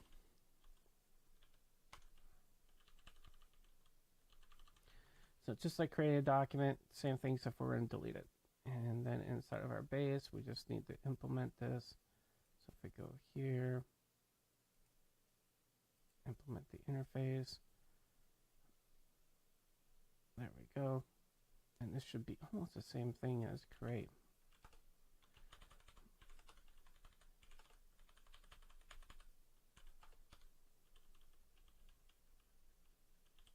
We're going to say bool is error equals false, and return is error. Try catch. No code complete for try catch. It looks like our CoPilot bot's sleeping today. No, nothing for that. Let's see here. Catch exception. That was kind of cool though.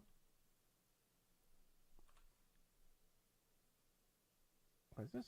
Why is this wrong?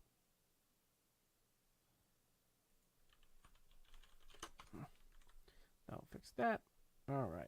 So now let's go back to here to say we have the Couchbase service. So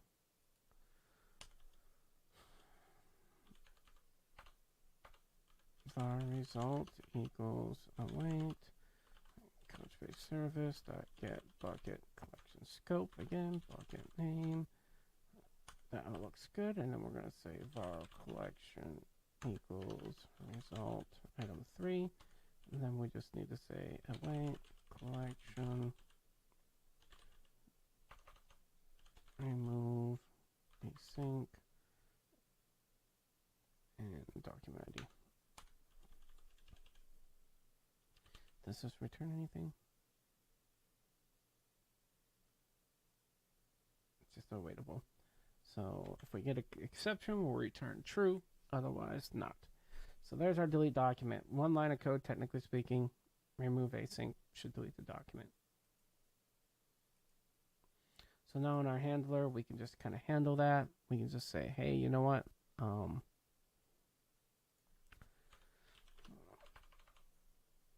Var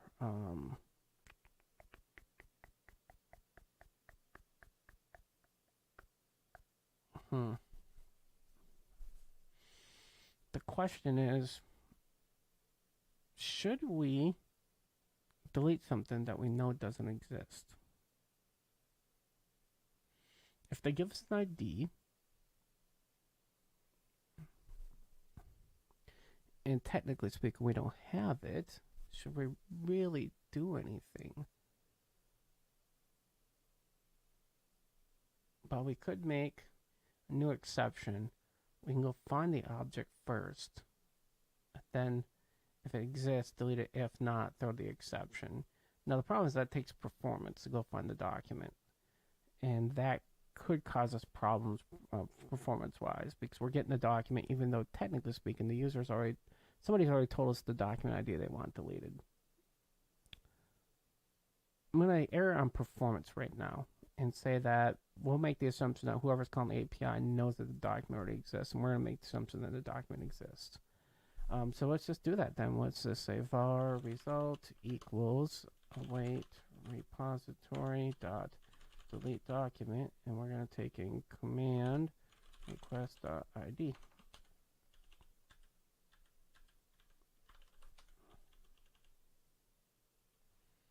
Why is this mad? Oh, I forgot to make this async. And we can pretty this up. Why is this mad? I gotta send it all this stuff, don't I? And the other command, I bet you I did that. Where's the other handler? I did. We gotta stop hard coding that stuff. And I say that and then I just hard code it.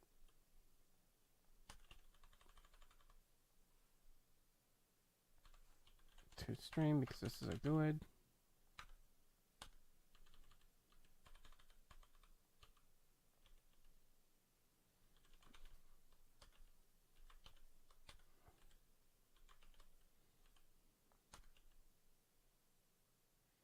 Wait, what?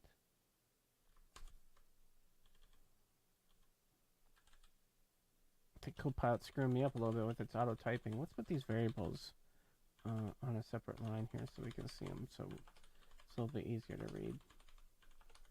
All right, so now we've got a problem already that oh, then we just have to return new delete DTO. All right, that's pretty much gonna get us there, but really the problem I think I have right now is that this should be in some kind of constant. If we're going to, well, shoot, I believe the collection should be a constant. The other two should be passed in from the controller. The constant, excuse me, yawning. The constant should come from probably a constant in this feature, because we know that we're always going to store user profiles and user profile collection. So because of that, we should probably make a constant for that.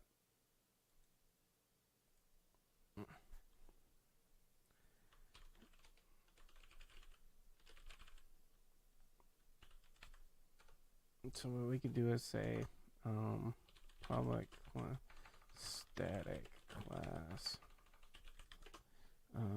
user profile config. We can just say public static string user collection name equals user profile.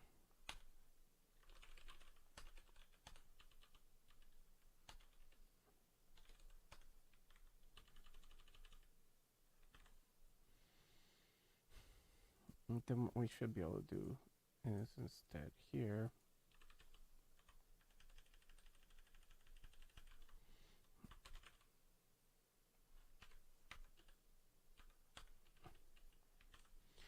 okay, and then we should do that in our other request command that we have, our other handler, our other couple handlers.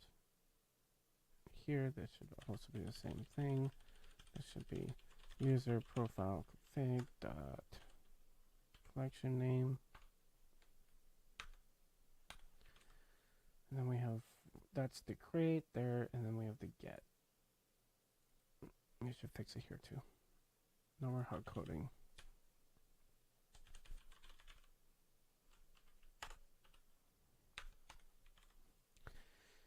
It does bring up a different problem though that we have where this is the create. Save that. I don't remember what we changed there. I don't think we changed anything. Maybe that save was bad, but this should be the create. This should be for delete.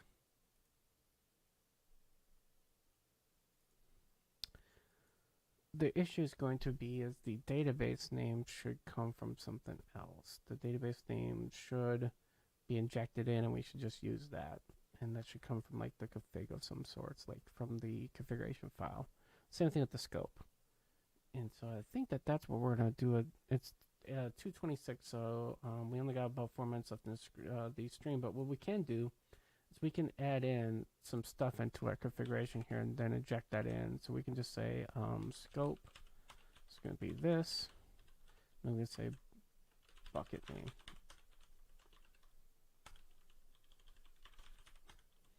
Now what we'll do is next time we'll fill these out. And for right now, we know that the bucket name is going to be gems. And then the only thing with scope is that, technically speaking,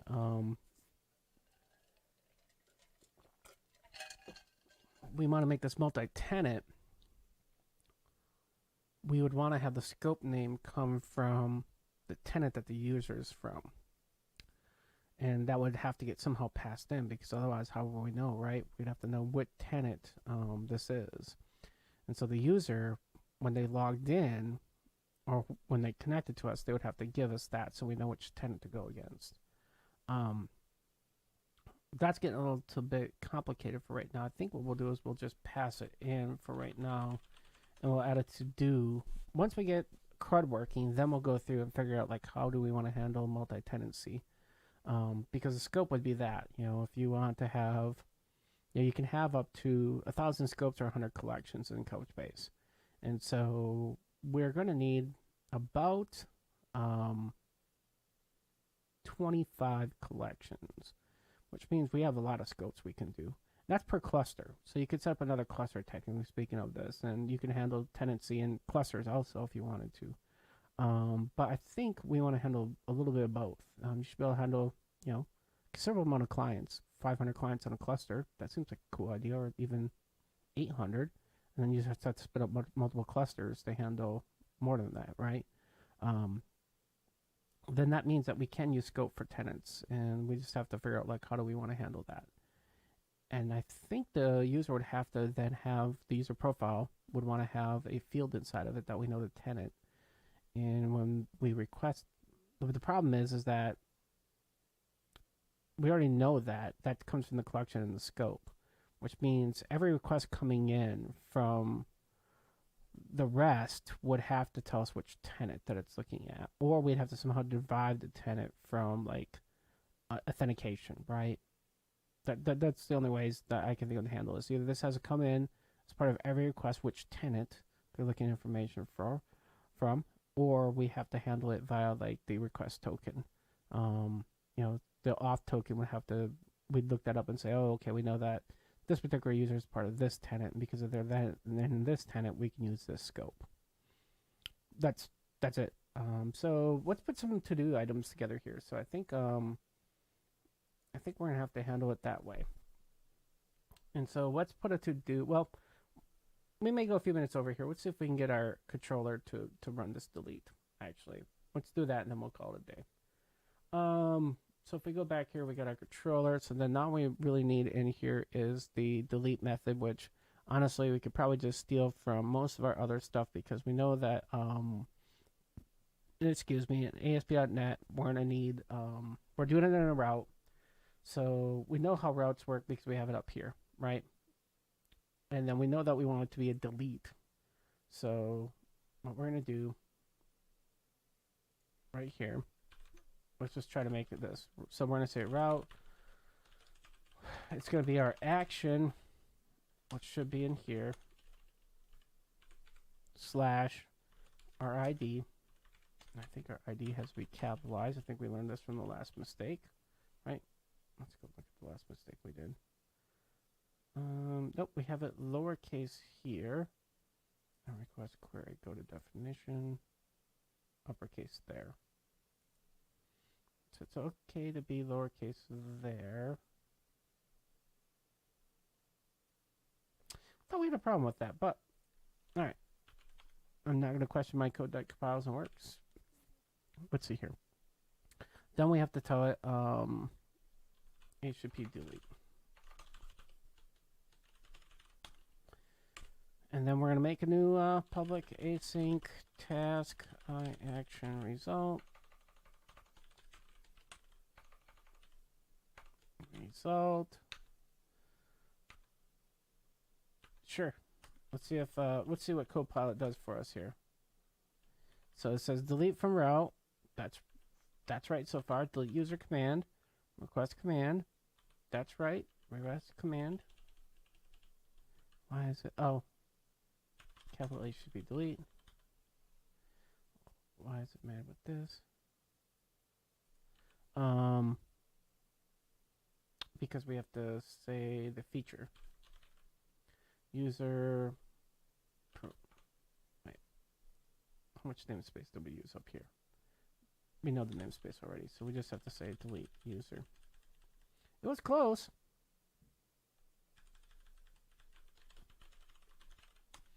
There we go. So let's see what happens.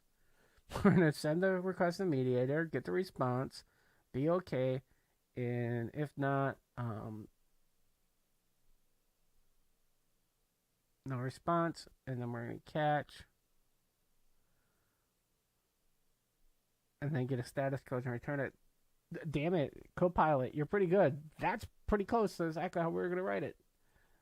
I'm impressed by CoPilot. I'd say that in the stream today, if you're watching this on video on demand, the one thing I could say is that CoPilot, you have won my heart over.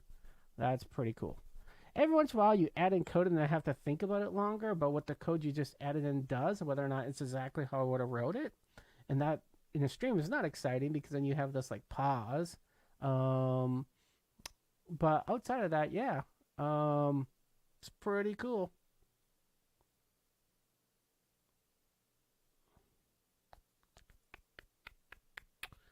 Let's see here. So our delete's showing up, but we need some users to try it with. Let's go into here. Retrieve a document. Who do we want to get rid of? We want to get rid of this person. Let's go and grab our document ID right here. Got that. Let's go into Swagger. Try to delete it.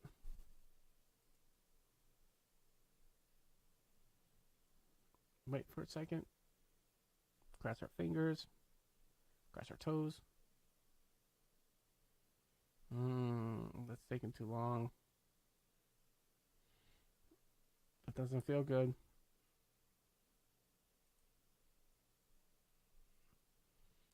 Do we see anything in the logs here? Yep, we're getting a log error here. What are we getting?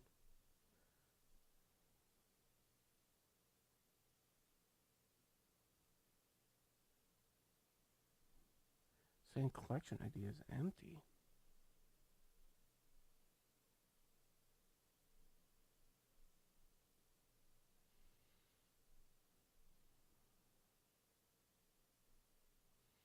Saying that our collection that we passed in is not working.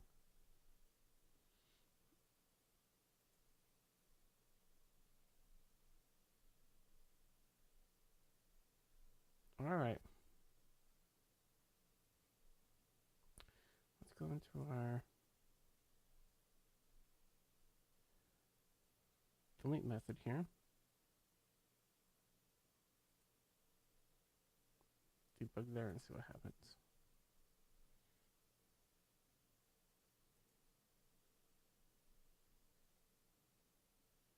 Give it a second to start up. I said because it's a static, it needs to be a const. C#. There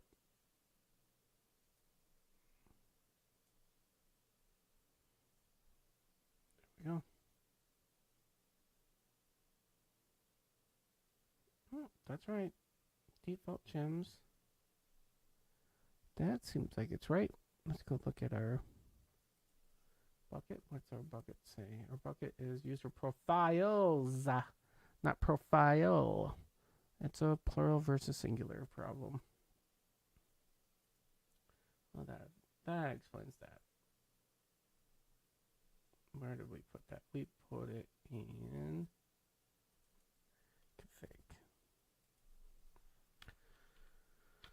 The good news is that when you make it like this, you only have to change in one spot, and it fixes everything else, which is why you should do it that way.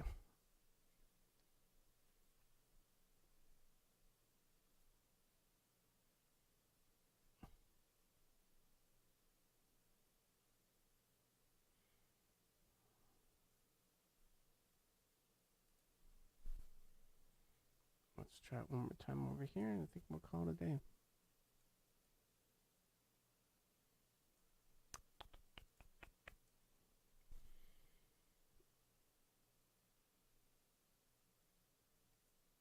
Okay, continue.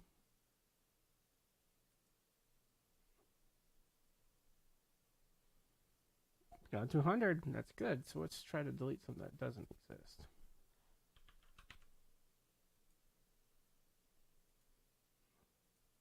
Ah, because it's not a good.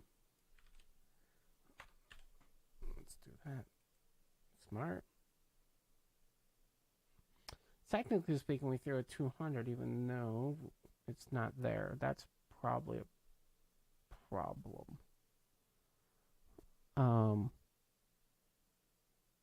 That does not make me feel warm and fuzzy.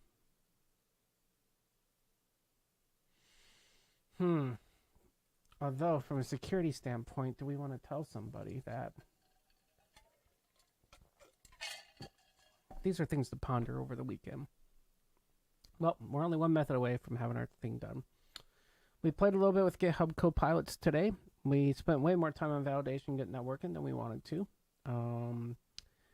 And I apologize for that, but I think we're good to go here. I want to appreciate everybody that's watching this on video on demand, and the couple of people that showed up on the stream today. I appreciate that. And I look forward to seeing you guys. So, reminder, stream schedule, Mondays and Wednesdays, I stream mobile, and we're doing Swift on Monday and Wednesdays. At least this coming up Monday, Wednesday will be Swift. And then, obviously, next Friday and Saturday will be the ASP.NET stuff. We'll continue on this. I'll probably have GitHub Codespaces set up by then, so we can take a look at that. Apologize for not being able to do that today, but it definitely looked like it was too much work, and I didn't want you guys to watch me struggle on a stream, read documentation, and figure out how to do that, how to get debugging and stuff working. It should be easier than it currently is. Like in here, I just clicked the button and said, make me .NET and Magic Sauce. But there you have to do port forwarding and a bunch of other stuff to get up and running. We'll also have to move over to Couchbase Capella, which is our cloud-based solution, so that we can debug and not have to worry about how do I get back to my machine to talk to the database server. So we'll do all that on Friday. So that's the good news. I appreciate it. CoPilot's pretty cool. Go check out the CoPilot. Google GitHub CoPilot and go check that out and get into the beta. If